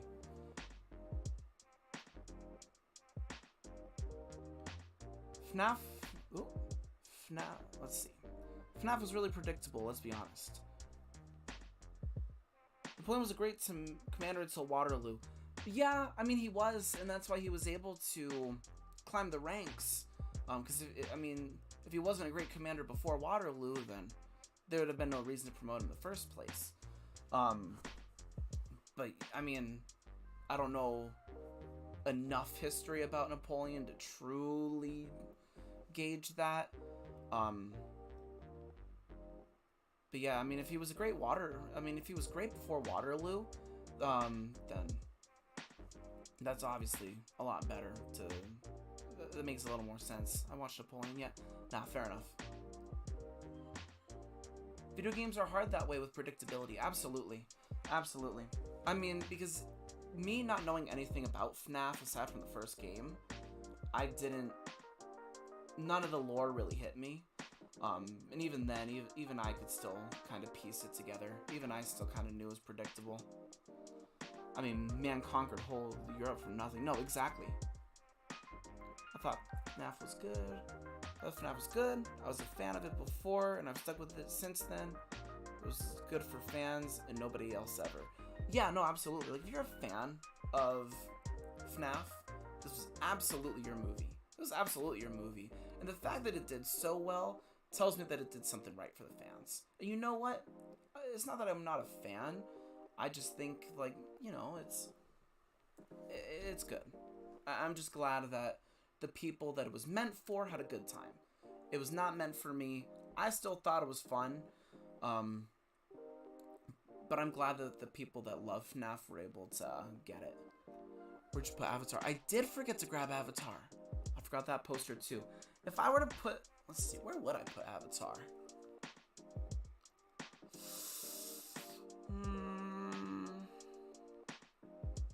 I would put Avatar high A, low B.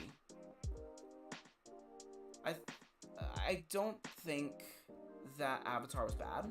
I think Avatar just it needed a little bit of extra oomph that I didn't quite get. Visually, it was spectacular. James Cameron, with these types of movies, I mean, if it's one thing I'll give Avatar, it's that it looks really good. Visually, it is absolutely stunning. I just don't know. The story was okay. The story was all right. It's not too much in its detriment. I think the story serviced well, but I don't think Avatar was bad.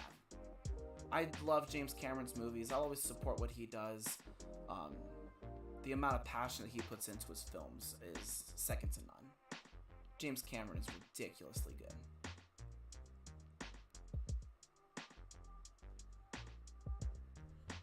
Anywho, let me throw FNAF. Where's their poster? Maybe I didn't grab it. Be honest, Avatar ran being one of the first IMAX movies into the ground. I mean, yeah. Yeah. I kind of wish I watched Avatar in one of the better seats. I think that's what I wish we did. Avatar is one of those movies I really don't go back to rewatch. I mean, both Avatars I really don't go back to rewatch. That's not to say they were bad. I didn't think they were bad whatsoever. But for me, I don't jump in. Hype died for it with that big cap too. Absolutely. I mean, the way, because it depends on who you are. Because for some people, it's like, okay, we waited this long and it's really good. Other people, we waited this long and it leaves a little more to be desired. It just kind of depends on who you are and how long you're willing to keep your hype up in your own mind alive. For me, I mean, the first Avatar wasn't really my total shtick. So obviously, I mean, like, the wait for me was like, okay, well, the second one finally came in, had a good time, we're good to go. But yeah, I mean, a 13-year wait's kind of insane.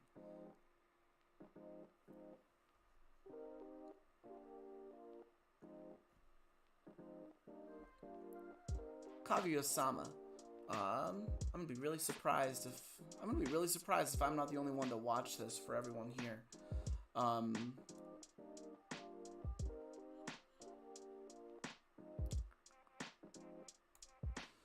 put in high B. I really like the first. I really like the first Kiss Never Ends. Thank you for the sub, Nova. I appreciate you. Kaguya-sama is really fun though, and I think what Kaguya-sama comes down to is that it's so. What I like about Avatar 2 is how it shows the impossibility to fight with powerful corporation/industrialization. The main heroes win the battle, but lose the way. It's dark, but well shown. Yeah, I mean, you know what? I think also the themes in the first movie, and what I really like about the first movie is that direct correlation with Native American experiences. The movie was Ice Kaguya, right? Yep, it was her whole thing. It was so the full arc. So Ice Kaguya actually I worded it wrong. The full saga is called The First Kiss Never Ends. But yeah, it does cover the Ice Kaguya arc for a split second. But with Avatar 2, what ends up being interesting is the themes that James Cameron throws into it. And I think that's the biggest appeal for something like Avatar is the fact that he does end up going in and dropping these really, really important messages about environmental conservatism. Conserving the environment, saving the environment, letting natives stay in their own place. I mean, he's very on the nose with it. Those are just the themes that he didn't hide in subtle messages. I mean, those were his messages that he wanted to make sure people left the theater thinking about. Um, and I will give him a lot of credit for doing that. I'll give him a ton of credit for doing something like that. But yeah, no, I mean, the second movie was really dark. I didn't expect any of his kids to die, and one of that ended up happening. I think it's, I'm really impressed that that he was able to do that. That James Cameron had the balls to do it. I mean, it's really good. I think his name, Jake Sully, his story and his progression, I think, was very natural. I think his progressive, the way that he keeps going, and the way that he keeps growing as a person, through this second one, was really interesting and really natural. And the fact that, okay, well, let's see him how he is as a dad. Now that he's fallen in love and he's part of the people, now he's taking on fatherhood, and I think that's interesting. Especially because it brings to a point where you see his military background and his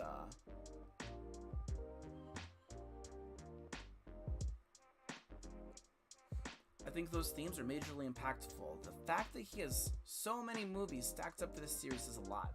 I think it also shows an anticipated outcome, for me at least. Absolutely. I mean, the fact that he came in here,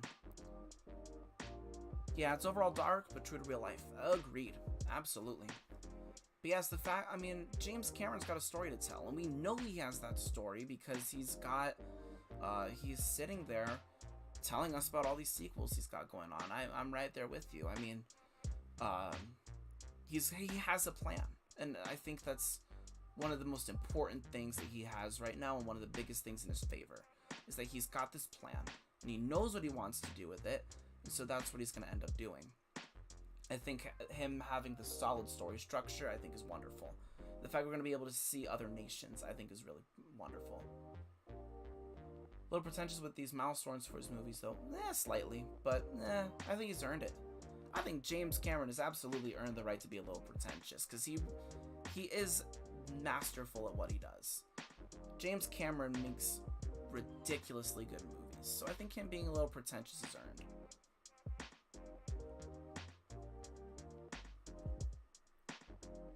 Here's FNAF. Is there anything I didn't hit with FNAF yet? Yeah, actually. Yeah, let me finish my thoughts on FNAF, I guess. When it comes to FNAF, and I think this is when it comes down to that one specifically, I personally thought it was a lot of fun. I thought it was a great viewing experience. The practical effects in Five Nights at Freddy's is ridiculous. I mean, the fact that you can sit there with this movie and know that, you know, they built these animatronics and they did a whole bunch of different things with it. I'll always be a sucker for practical effects. I will continue to be a practical effects enthusiast until the day I die. And the fact that they did a really, really big amount of those for Five Nights at Freddy's, I think, is in its favor. It looks really good. Yeah, fuck CGI. Exactly. It's not even like CGI is a bad thing, because for the stuff that you can't do, then yeah, no, it's a really, really good tool. But like I said, I'm just impressed about how good the practical effects were in FNAF.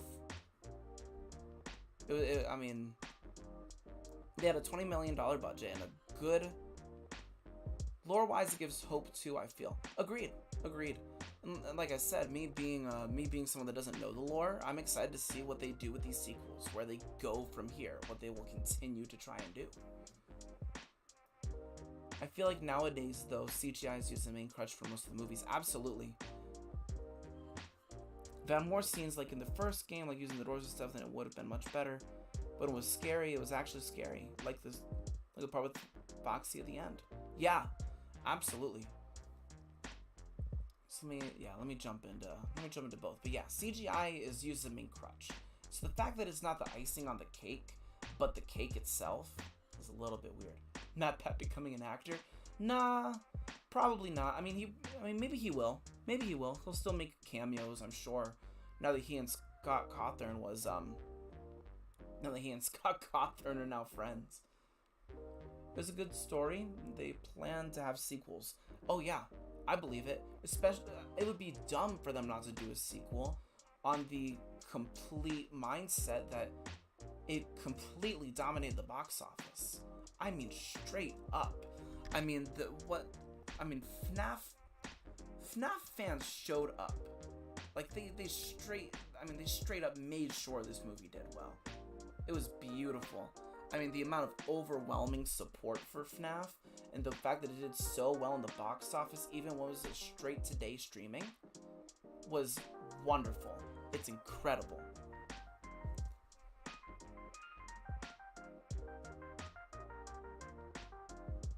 I definitely believe the practical sets tell me story, and it's hands down a lot more believable. Agreed. The crutch isn't holding up as much as it used to. Industry abusing it a little bit. Oh, definitely. I mean, look at superhero movies. You don't need to look that far to know that's where they're abusing it. Marvel's one of the worst contenders on that one. I think most movies use it a little too frequently, but if we're looking at just anything, if you just look at the Rotten Tomatoes score, it says everything about its success you need to know. Oh, absolutely. Does this year show the tendency of returning practical effects into films? FNAF, Oppenheimer? I think so. I think film going back to basics. I think we're gonna be watching a new wave of how these movies are gonna be coming back. And one of these beautiful. I mean, it's the fact that people have got this fatigue. I still emphasize with it though. CGI will always be looked down upon. Absolutely. It will always be looked down upon, and I mean, like I said, Oppenheimer was so impressive just for the straight shot that anything, I mean, like, some of it looked like, oh, you couldn't have done that without special effects, and then you go in behind the scenes, and straight up, he dropped 100 tons of TNT just to make one film shot. Background's fine, effects fine, but straight up characters, come on, man. Exactly. The worst part about it was the Flash. The Flash had the actual worst when it came to using CGI. I mean, it looked really bad. It looked really, really bad. And then you're CGIing people that either killed themselves because they didn't like the movie. Yeah. So if you watch in Moral's perspective and a visual perspective, exactly. The Flash should have never done it. That whole scene where they're running back in time and they break the multiverse, and then you're seeing all these old people and a solid, I think, 3? They showed 3 people that were dead? Or 2? Either way, it was disgusting, and it was not in good taste. It was really bad, really unethical. Because one guy ended up taking his own life because he thought that because he just wasn't getting any more roles after Superman, and so he died. Then they brought the Flash guy. Forgot his story, but his was pretty messed up too. Disney did it as well. They were poking fun at one, but at least they didn't completely bring back. No, it was not the Joker actor. I think 2 plus Nick Cage Garbaggio. Yeah. Well, I think Nick Cage didn't even know that he was in that movie. It was like, oh, yeah, this happened, I guess. But yeah, the fact it was 2 dead actors, I mean, it's tasteless. That's a terrible decision. No, AJ, it wasn't the Joker actor. They haven't done anything with the Joker actor. It was the old Flash character, I believe, from the 60s. One of the older ones. Yeah, well, it was not the Joker actor. Sucks for him as well. Losing Heath Ledger was not good. That was awful. What a sad day.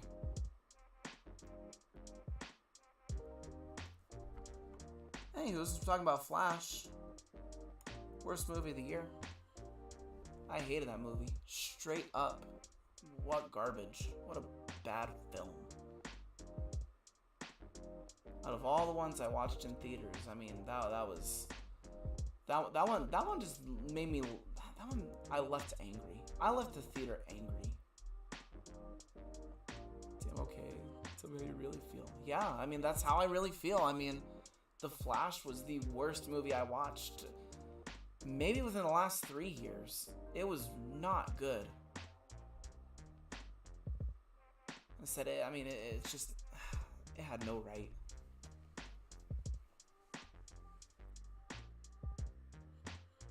Who came out on Twitter saying that Ezra Miller was the only person for the role? I mean, I know I said it back when Justice League first came out. Back before all this stuff about him came in, where, he's really good. I mean, he was really good when he was first coming out, and then all this stuff about him came out. I was like, well, if he's gonna be a bad person, then yeah, I don't wanna see him doing anything. I don't wanna see him there. It was Zach, right? It might have been Zach. It might have been Snyder. It might have been Snyder. But even then, Snyder really hasn't come forward to say anything about DC. I think he's just leaving it all behind him at this point. And honestly, that's for the best. I don't think Ezra Miller like Polka Dot Man. Yeah. Polka Dot Man was funny though. That was really funny. Was he Polka Dot Man? Was he? Wait, which movie was he Polka Dot Man? Was it The Suicide Squad? Because I don't think that was Ezra Miller. Or maybe it was. Maybe it was.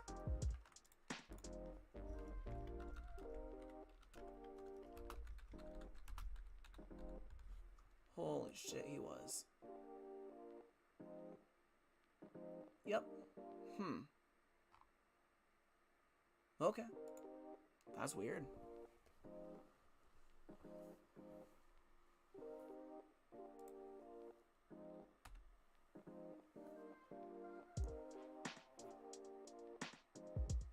Concept-wise, I guess. Yeah, I mean, but yeah, it's just, Ezra Miller's just a terrible person.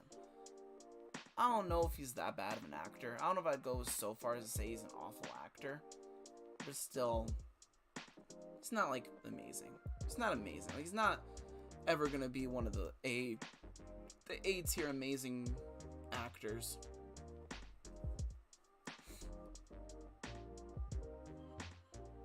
Slime was okay. Slime was alright. I liked Slime, but I'm gonna probably just throw it in seats here. Slime was okay. Good music. Good music. Him and Fantastic Beasts 2. Yeah, ooh, I forgot he was in there. Yeah, I just keep forgetting Ezra Miller kind of exists. Because most of his movies I really don't go back to watch anyway. So part of me is definitely there, like, I don't see him enough for him to be remembered. Flash. Let's see. Oh no, he plays a depressing role, and I got depressed watching him. Ugh. Like I said, I don't remember him. I don't remember to be fair, I don't really remember the Fantastic Beasts movies in general. I thought they all weren't amazing. They're all okay, but not amazing. It's like, the first one had a lot of untapped potential. I wish that we had just seen more animals. Like, you're not gonna call it Fantastic Beasts and Where to Find Them, and then only show me Dumbledore. There, you should put The Boy and the Heron. I did. Boy and the Heron, I put in seats here as well. I thought it was okay. I thought it was alright. The Boy and the Heron is one of those, like I said, I think it's coming to a point now for me where Miyazaki is kind of slowing down in terms of his, like,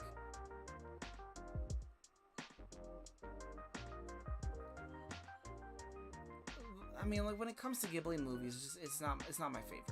It's not my favorite. It was good. I don't think there's a bad Miyazaki film. I don't think there's a bad Ghibli film. But I don't know. I don't know. I don't...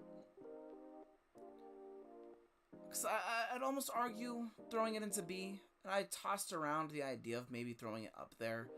But some of it, man, I mean, just there's parts of it I'm not the biggest fan of. I mean, some of it was just weird. Some of it was really weird. And then some of it made... Well, actually, no, the story made sense. But I think for me personally, it was definitely one of those ones where I was like, I'll watch it, but like I had a good time. I think it's really impactful that this is very loosely based on Miyazaki and his own mother, about what happened to her. Ghibli's almost a commonplace these days. Absolutely. They're right up there with Disney in terms of just household names, in terms of just people knowing who Hayao Miyazaki is, knowing what Studio Ghibli is. I mean, Ghibli is 1000% one of those names that you will continue to know from now till the end of time. And if you don't know the studio, then at the very least they know Spiriting Away. Or Spirited Away. They know a lot. But Miyazaki has cemented himself into Hollywood and all that. You haven't seen Spirited Away? Spirited Away is pretty good. Spirited Away is very good. Lot of fun.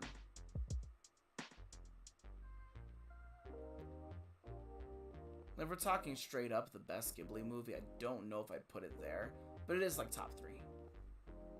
I did really enjoy it. Top 1 will always be Princess Mononoke, for me personally, but I mean, even if you said The Boy and the Heron was your favorite Ghibli movie, I can see why. You know, I can see why you would think, now The Boy and the Heron is your favorite Miyazaki film. I don't think there is an incorrect answer to the question of what's your favorite Studio Ghibli film.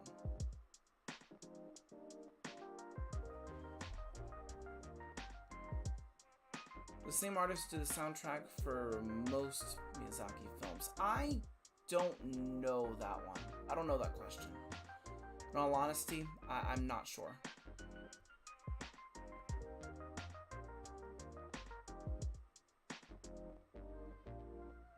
Because they might, I mean, they might be. I'm not sure if, let's see.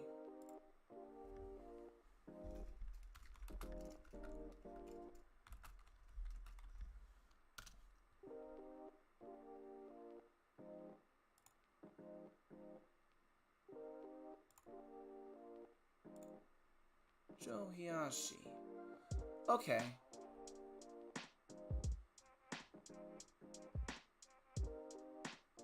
Yeah, okay. He does.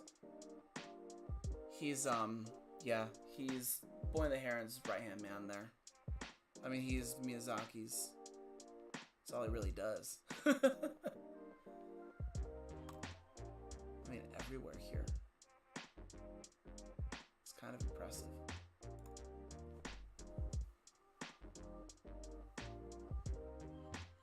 I think the impression of The Boy and the Heron depends on the viewer. It will either talk to you or you wouldn't be interested in his message. No, absolutely. I think his message is absolutely wonderful. I mean, you're watching this boy grow up into a man. To be able to let go. I mean, that's the biggest part of it, is letting go. I think the letting go of that childhood aspect of things, I mean, it's good. I mean, like I said, it's not my favorite Miyazaki film. The movie's more fun to watch the more I think about it. Absolutely. There's part, I mean, if there's one thing about Ghibli films, they're always visually appealing. They always look good. So even if you're not vibing with the message, even if you're not vibing with the story, at the very least you're gonna look at something pretty when you're watching a Miyazaki film. It just so happens that most of the time, if not all, all the time, all the time, like 9 times out of 10, the story is gonna be just as good as the visuals. Boy and the Heron might not have hit as hard for me, like I said, but like I said, I'm not gonna blame anyone if they say if this is their favorite Miyazaki film. So I think there is an argument to be had with it.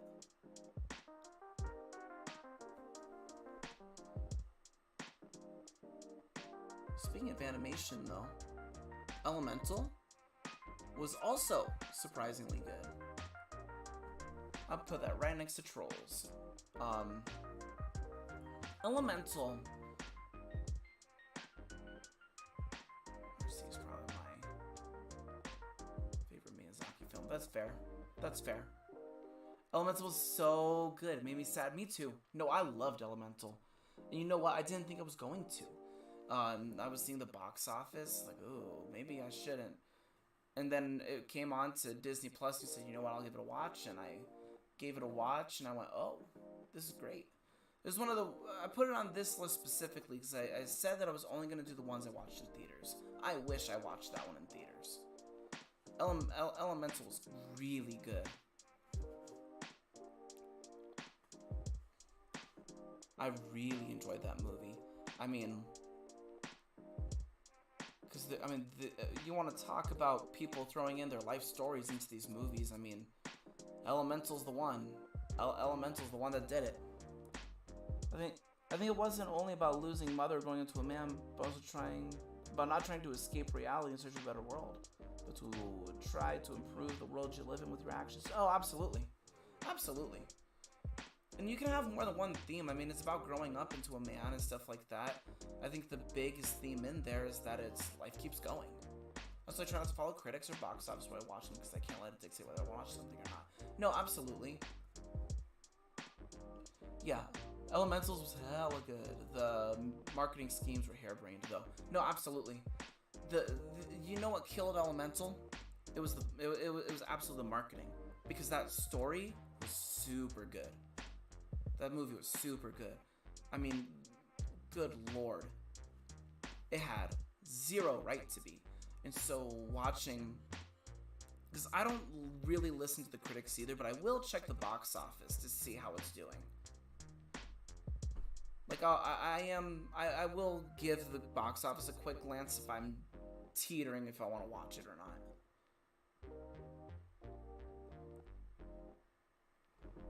Yeah, like the way that they marketed it was one of the dumbest marketing schemes I've ever seen in my life. Oh my god! And then they did the whole thing with Claude, where where they inserted the laugh track. They made it seem like another Inside and Out before a whole new fun movie to watch. Yeah, no, I mean it's so good.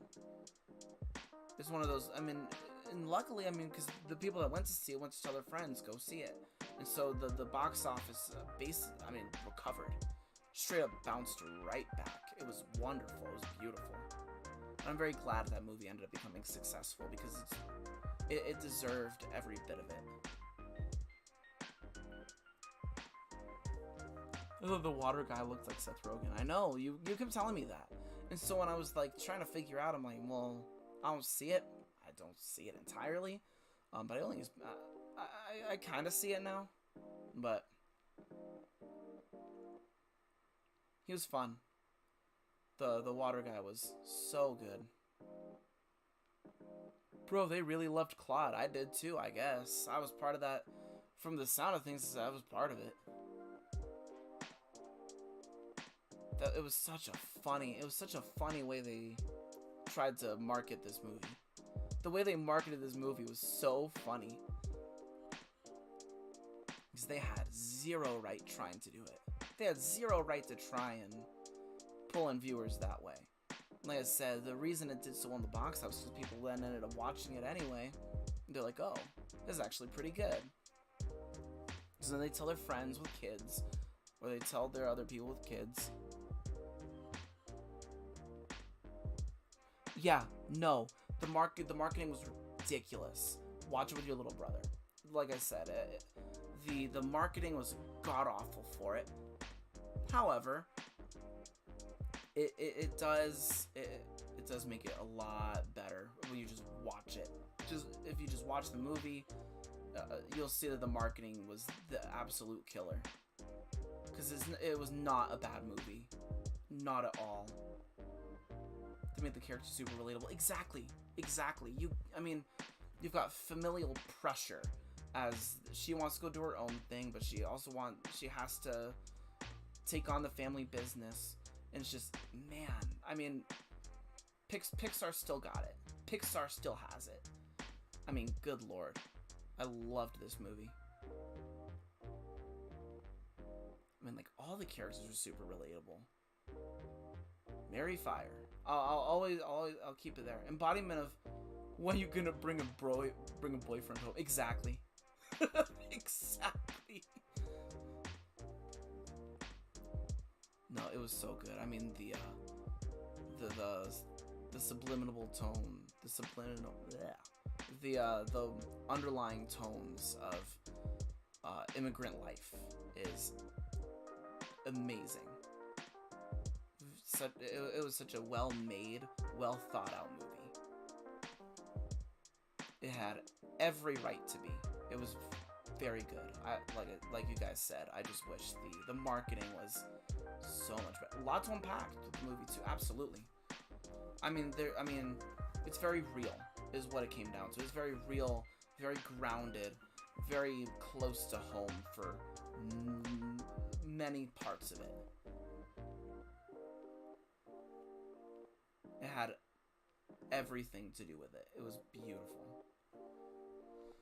The Marvels. I don't know if I want to do C or D with this one. I'll do low C. And that's just because Miss Marvel was so good in this movie, and I loved her family and all this, that, and the other. But good lord. It felt like a highlight reel. It didn't feel like a linear story. Off top of Monacho Libre is free with ads on YouTube. Yes, sir. I appreciate that a ton, Cookie. I appreciate you. I appreciate you, too.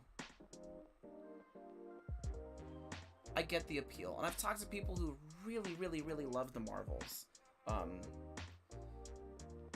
It's not my favorite. I wish it... There's a lot that I wish it did. I felt like it was too fast. The characters were pretty one note. I watched it a second time, and that kind of helped me to bring it up from an F to a C. But there's definitely parts of it that it feels like important stuff is missing. That there was a really, really good idea somewhere there, but they didn't do it. They hit the split screens like I was watching a TV ad. Marvel's the worst Marvel movie I've ever seen. Miss Marvel was the only good part of it. Exactly. No, Miss Marvel was great. But the rest of the movie, it's hard. It's hard. The villain is the worst, maybe ever, for the MCU. The soundtrack was okay. The soundtrack was alright. Like I said, Miss Marvel's gonna have back pains from how much she carried this movie. Her series was really good too. It makes me wish that instead of the Marvels, we just ended up getting Miss Marvel season 2. I think that's the biggest thing I took away from it, was that I just want Miss Marvel season 2 a lot. I don't know, anything with the scroll isn't hitting on TV. No, but if you gave it more time to flesh it out, I think it would have been okay. I think that Brie Larson was marketed as the main that overshadowed Amon and Tiona, the potentially MCU story. Agreed. And you know what? Brie Larson's okay. She's alright at acting. There are bits and pieces in other media where it's oh, she really can act. And then there's this stuff in the MCU where it's oh, every performance she gives is really flat. All of it feels really flat when she brings in performances with the MCU. And I don't know if that's just because of the paycheck or just not good luck with the director. What was the best comedy of the year? Let me think. What was the best comedy of the year? Maybe Dungeons and Dragons? I think Dungeons and Dragons might have been my favorite comedy of the year. Scott Pilgrim, best comedy for real, for real. Oh, absolutely. If we're counting TV into this, Scott Pilgrim was really, really well done.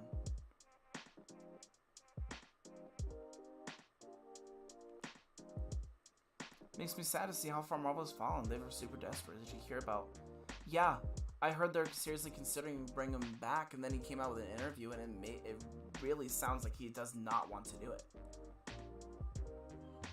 Gotta go, but I hope you all enjoy the rest of the stream. Bye, AJ.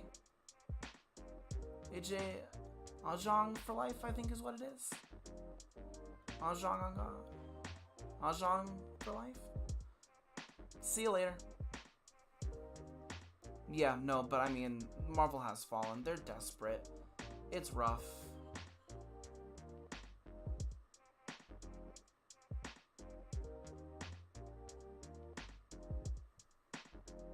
Yeah, but I think, On God is my name, apparently. I will keep it that way. Hi, Donatello.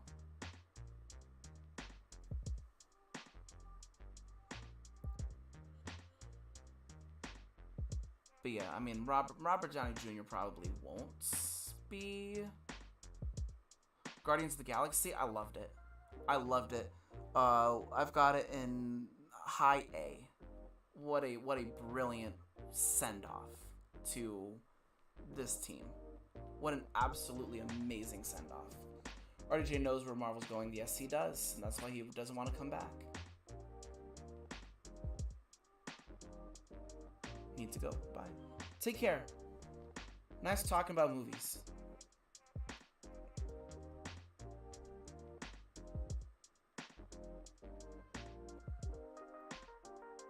Do you have G-1? I did not put in G-1 for the post. I didn't download the poster, but that would have gone into S tier. That was incredible. I think it's the best Marvel movie ever. You know what? I wouldn't fault you on it. I don't know if I wouldn't fault you on G-1. G-1 was, Guardians was absolutely incredible. Absolutely wonderful. I do want to talk about Godzilla though, because that would have gone into S tier. I mean, what an incredible movie. What an absolutely amazing movie. Marvel is so overhated, you know. It indeed wasn't spectacular. So bad wasn't it either. I mean, that's fair. That's fair. I mean, because the thing with it, and I don't know if you guys watch Cinema Wins. For me, it was for me personally, I couldn't rock with it. I couldn't rock with it. But Cinema Wins, his whole philosophy on movies is that everyone has a favorite movie. It's his job to figure out why. Every movie has something to enjoy. And you know what? I mean, the Marvels. I mean, like the Marvels absolutely can. Probably watched it again, but it wasn't horrible. I think it was just okay. I mean, I agree. Absolutely. I think, yeah, like I said, for me it was let's see, what we got?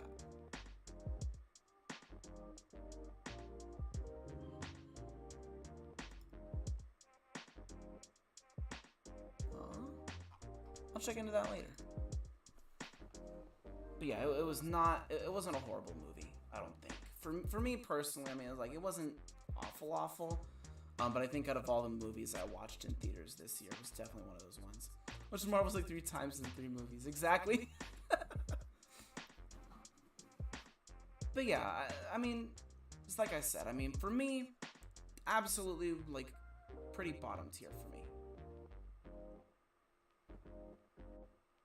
He did. Yeah, 3 times in 3 movies.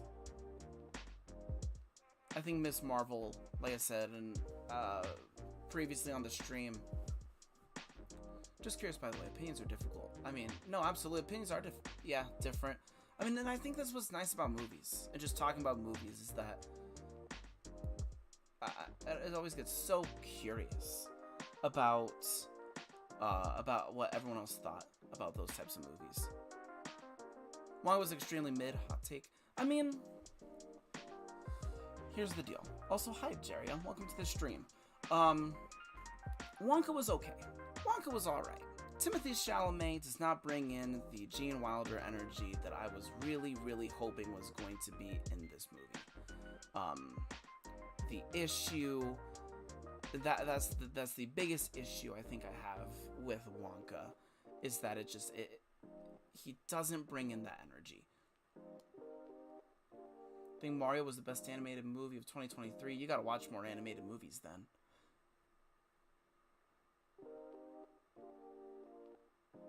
Because for me, Donatello, I mean, I think the greatest animated movie this year was probably Across the Spider-Verse. I think that was probably the best, if not Slam Dunk. Slam Dunk was also insanely well done.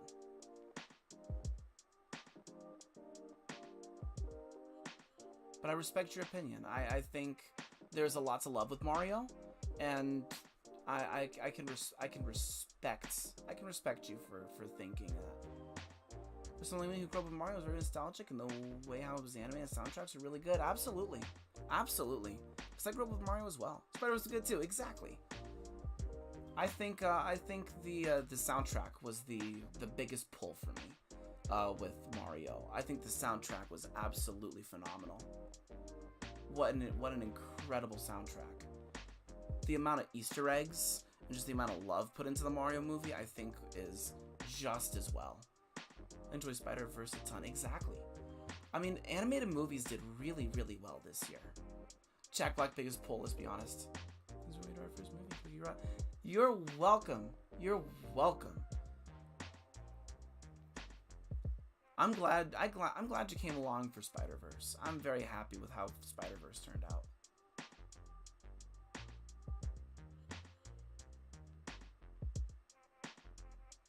Yeah, the soundtrack, Jack Black. I mean, there is a lot to love about Mario. I think your opinion is very valid for it being the best animated movie of 2023. I think there is absolutely an argument to be made with it. Alright, Guardians of the Galaxy finally felt like one of those overhyped movies, which is why I love it so much. Could tell the Sony aspects. Oh, definitely. Oh, you could.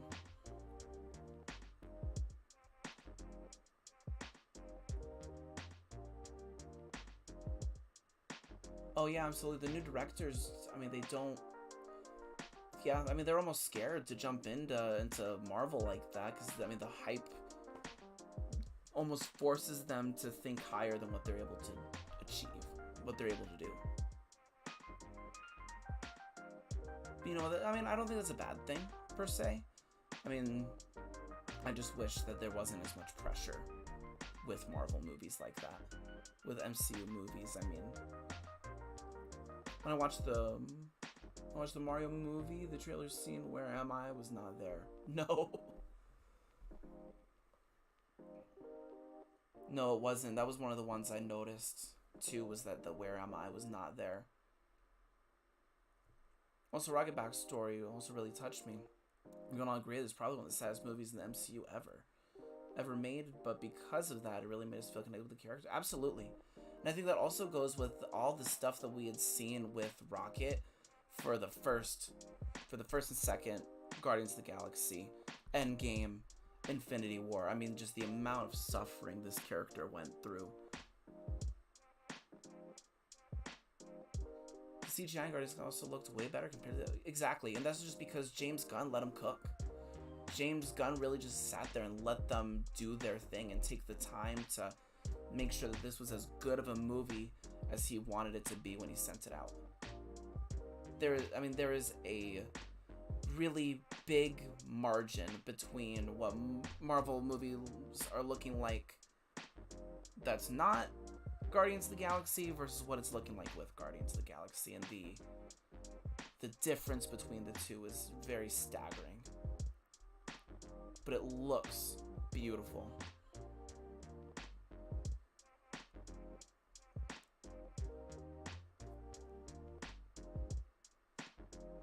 James Gunn is amazing. I hope the Legendary Star-Lord spin-off will be good as well. Agreed. You know what though? I mean, I'm excited for James Gunn now that he's taking on a Superman movie. I think he's gonna do really well. I'm really excited to see what he does with a character like Superman, Clark Kent. See how he plays those ones.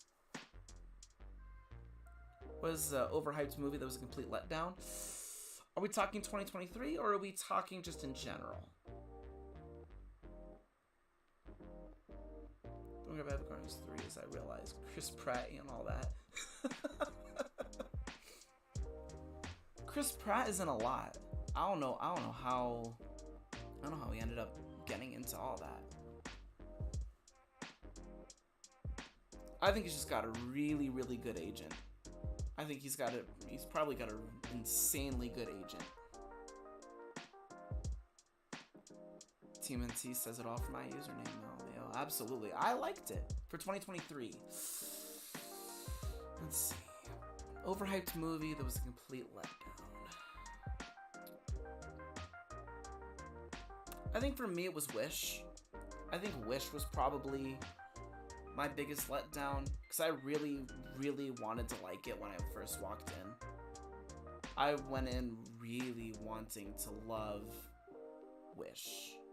And so for it to fall flat on basically every level was heartbreaking. Ooh, Quantumania was also garbage. Oh my god, that one was bad. Oh, that was bad.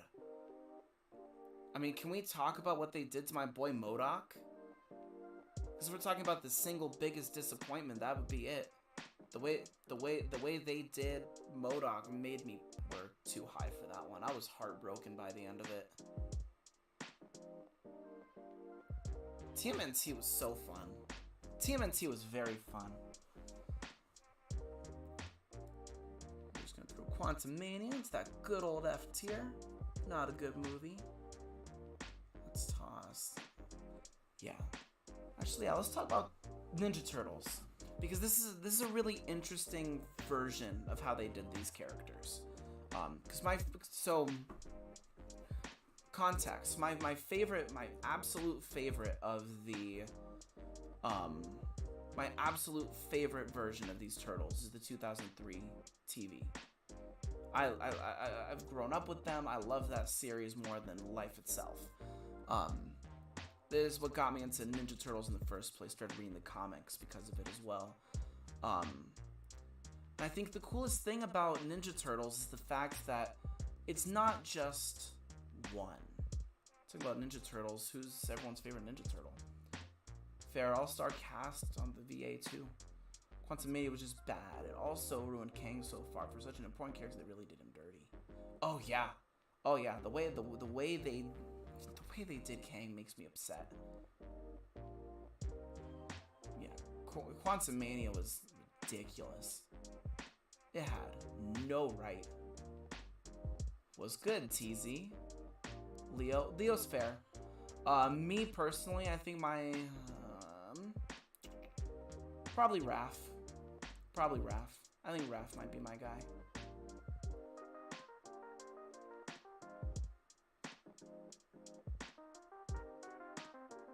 Yeah, the cast was incredible.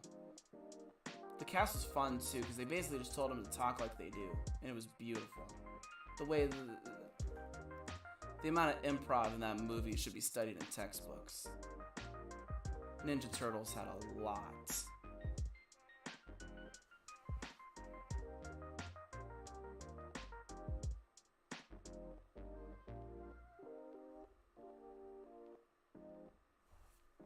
The most overhyped but letdown movie is FNAF. It's probably the FNAF movie.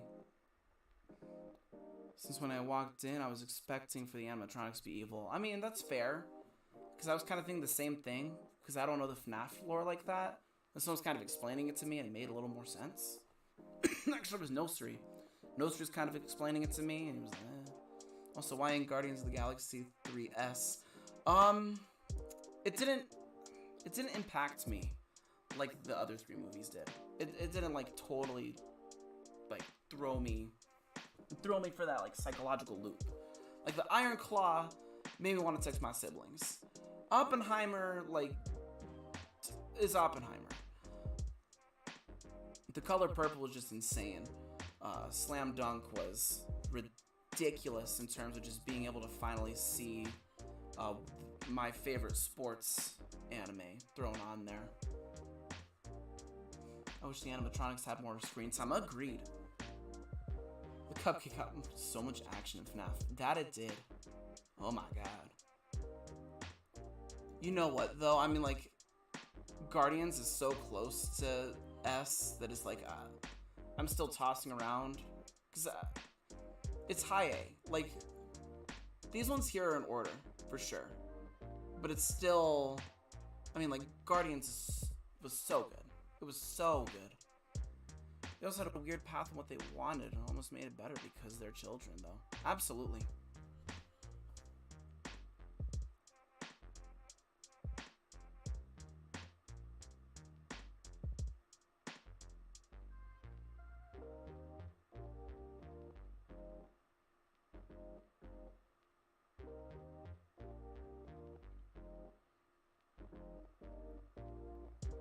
I think FNAF could have been a lot better. I mean, I agree.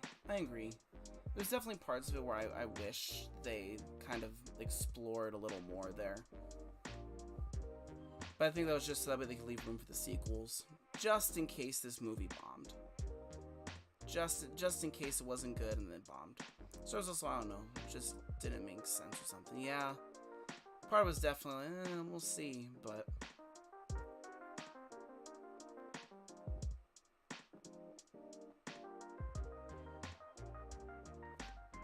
FNAF was interesting. I'm just glad it went. I'm just glad it went better than what I thought it was gonna be. Because I thought I really didn't expect that movie to be any sort of good.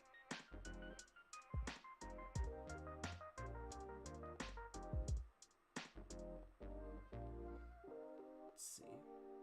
Creed 3. Creed 3 is a high B.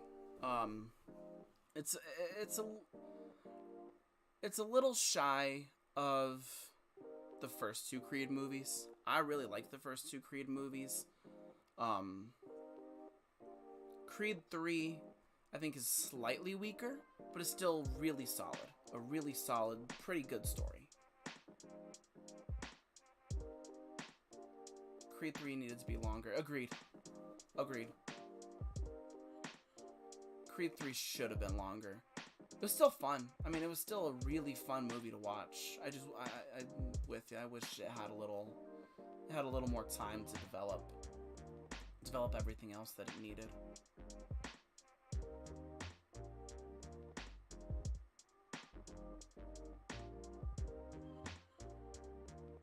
Yeah, it's one of those things where it's like, well, Creed 3 is... Creed 3 needed a little more time, I think. A little bit more of a runtime just to solidify a couple different parts, but overall, though, it was really fun, really solid.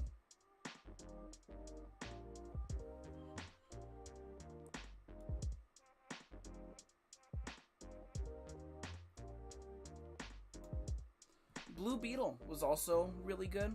I never even bothered to watch Creed 3. It got good reviews, but I was just like, yeah, I mean, yeah, that's valid. If it's one of those movies I would watch again to get motivated in the gym or something, I'd pull something not that the same heartstring off the couch. Yeah, no, absolutely. It's one of those ones where it's like, man, I need to convince myself to work out. And that movie's gonna be the reason that you do. But it's not something that I'm gonna watch to like. That's the new Godzilla x Kong movie coming. Ooh, Godzilla x Kong. I think it's gonna be fun. So if Godzilla -Zero was the best, like the most amazing, which movies coming out this year are you excited for? Running like we about to hit the Flush Factory for real. Yeah, no. So Godzilla vs. Kong, I think, is one of those ones where it's gonna be a little. it's brainless Godzilla. So if Godzilla -1 is one of those ones that make you think and care about the human characters and this, that, and the other, I'm watching Godzilla X Kong for everything but the humans. The mass destruction, the throwing of buildings, and this, that, and the other. Not that I wasn't watching that for Godzilla -1, but Godzilla -1 with its human cast just did something really special. And that we were able to get really attached to these characters. And I don't think Godzilla X Kong is going to do that. But it's still giant monsters doing awesome things. So at the end of the day, I can't be that mad about it. But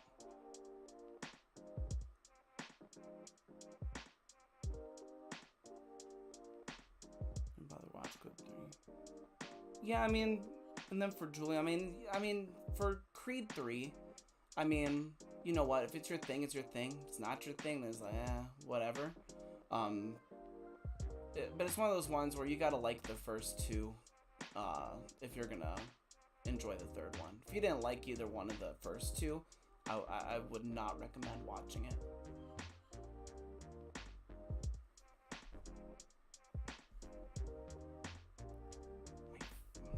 Yeah.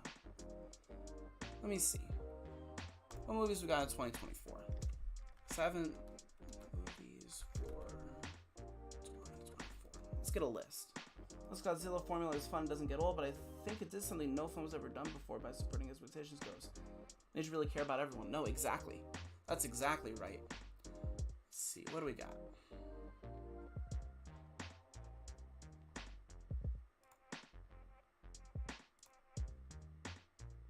Let's see. Imaginary, I'm pretty excited for.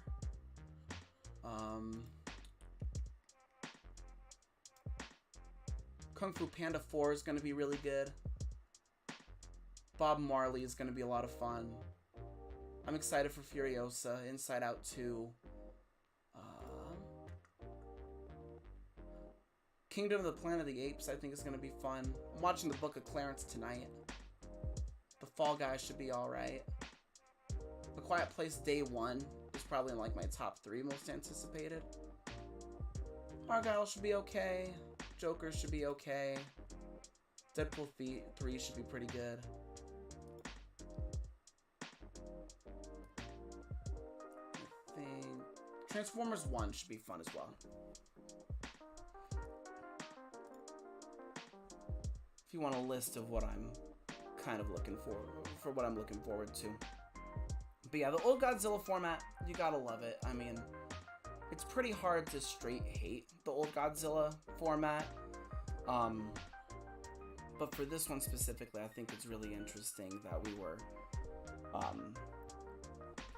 I think it's pretty interesting that they were able to completely subvert what we know about Godzilla. That we were able to take this formula, tried and true, turn it on its head and make something that really worked. I mean, it really, truly worked. Godzilla -1 was absolutely phenomenal. Because I like the old Godzilla movies, and I like the ones where you don't have to think or anything like that. But this one was... being able to watch this one that didn't jump around was great. Yeah, Nice One probably was going to be boring. That's why I'm probably not going to watch it. Let's see. Mission Impossible. Tom Cruise is a weird person, but goddamn does he make good movies. Good lord, he makes good movies. Like out of any actor, I think I'm the most convinced that he's the one that just likes watching movies. -1 was really sad too. Agreed. Did he hit 17 miles an hour in this one? No, he did not. -1 was really sad. It was so good. I'm excited for the sequels because they announced they want to do sequels to -1, and it's one of those ones where I'm definitely, I definitely do think that that the sequel potential is really, really solid for this one. Tom Cruise didn't hit 17. Oh, you know what? He might have. Just, I don't know if it was this movie. It might have been another one that he did.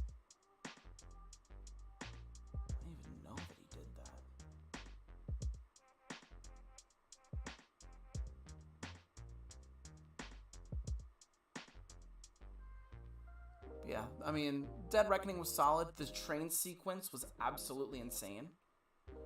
That's what he's known for. I mean, he's also known for being a Scientologist, but go on. Gotta hit him 17 in every movie. Yep.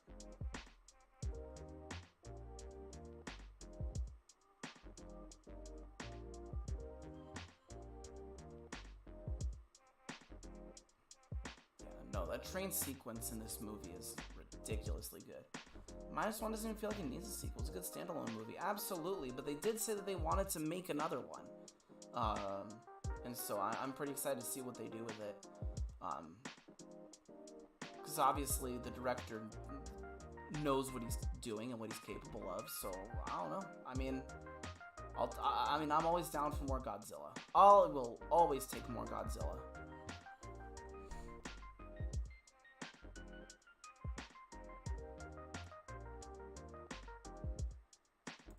Transformers pretty fun. I liked Transformers. I wish the story was a little better. But at least they look pretty. I mean, if we're talking about CGI as a crutch, this movie's it.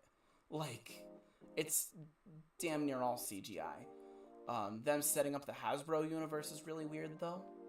Them setting up the G.I. Joe and the Transformers universe here, I think, is a very strange idea that I'm not the biggest fan of. TMNT is absolutely gonna go into A. I loved this movie. TMNT was absolutely wonderful.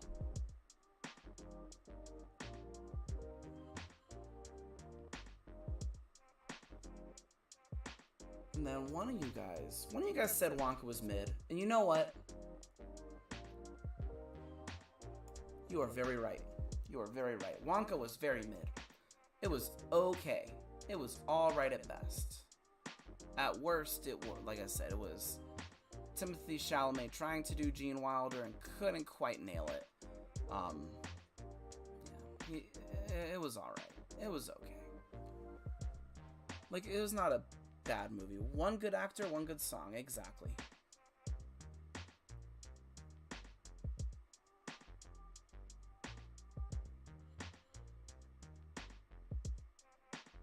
It's like, it was mid. It was mid. Everyone knows it was mid.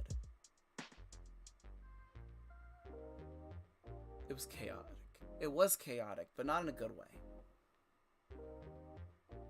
Like, its chaotic nature was not a good thing. In a bad and good way. Yeah. I mean, there were parts of it where, like, the chaotic nature was in its favor. I just don't think the times it was good outweighs the times it was bad. Chaos was entertaining. Absolutely. Look at the giraffe. Yep. The giraffe was funny. I wish they promoted a little more like a musical. I wish the trailers did give a little bit more that it was going to be a musical, but what are you gonna do?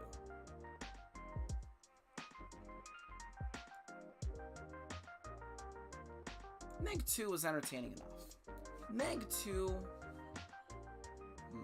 2023 year of musicals, that it was. That it was.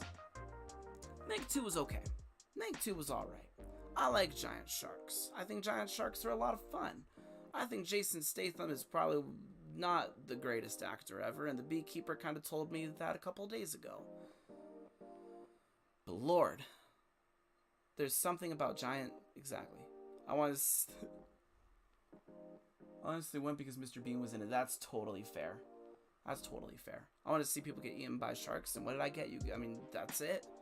If you want to see a good movie about people getting eaten by sharks, I recommend Jaws.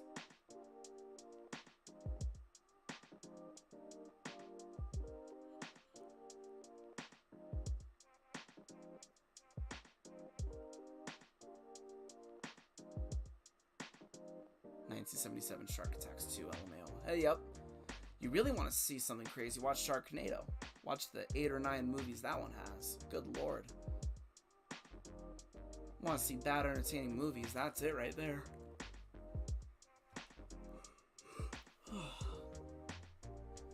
Get out of here! I'll watch Sharknado. Sharknado was great. Sharknado was wonderful. If I had to put Meg 2 versus Sharknado, Sharknado comes out on top every day. Did you watch the live-action Little Mermaid? I did not. I heard good things, but I never sat down to actually watch the live-action Little Mermaid. Those are so funny. Logic is hilarious. Exactly. It's like they try to justify, like they run through their mind about, okay, how do we get this specific scenario to work out? You know, it's funny. It was fun. All those movies are just dumb fun. Yeah, but I haven't watched the live action Little Mermaid.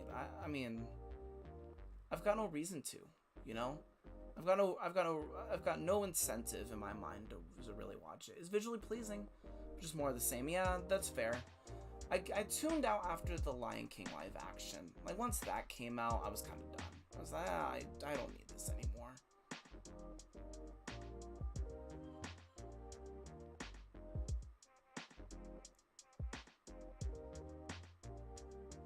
I thought they got... Oh, you know what? They didn't get rid of Sebastian. He's like a real crab.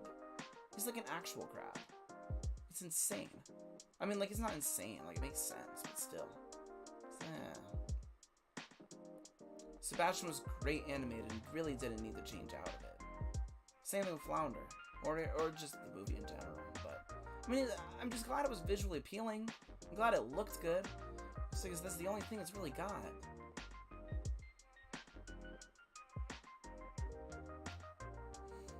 Then, lastly, Spider-Verse. Straight into A. Straight into A. Best animated movie this year, I think. Well, maybe Slam Dunk, but those are a toss-up. Depends.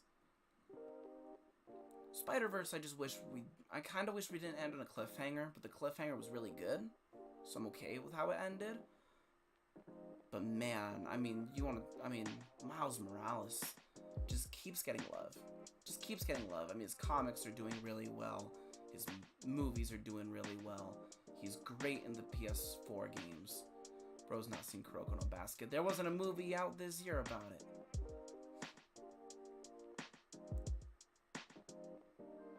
I mean, Spider-Verse, just that love letter. I'm very excited to see how that ends. Part of me wishes it wasn't a cliffhanger. The other part of me knows it had to be. So, Miguel O'Hara was spectacular in this movie. But in the Slam Dunk one, you funny. I'll check it out sometime, maybe. But no, Spider-Verse, I mean, deserves every bit of love it gets. This version of Miles Morales deserves every bit of love he gets. The way they do Miles Morales in these movies is just no stop one of the best ever. It was so good. I think that wraps it up.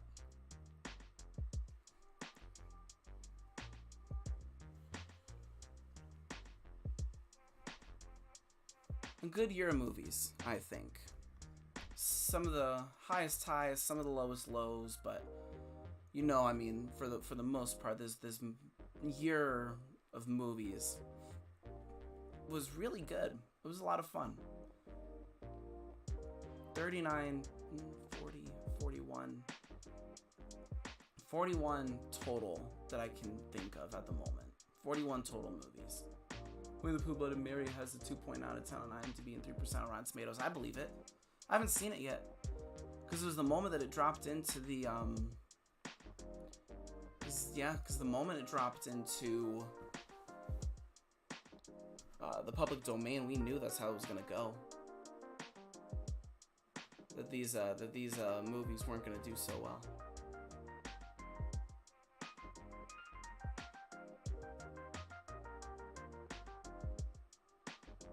That did come out this year, though, huh? The Winnie the Pooh movie? That came out this year, right?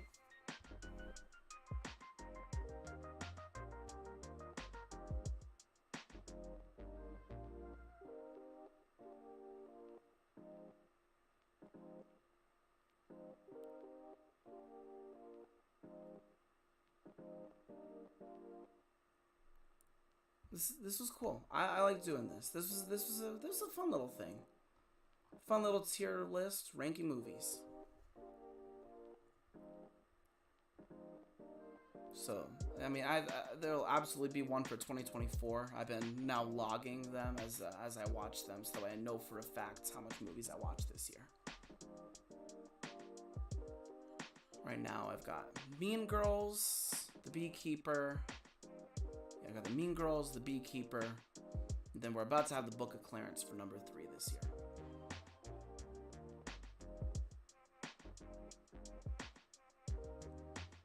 Technically, it would have been Iron Claw, but for number 4. But I just counted for this one because it released in 2023, so I might as well just put it on there. But yeah, what a solid. It was solid year of movies. But I think this is where we're gonna end it. Call it kind of call it a day.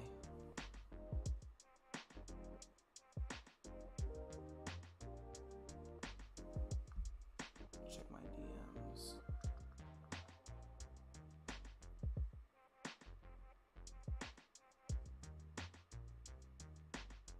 Oh, and Discord.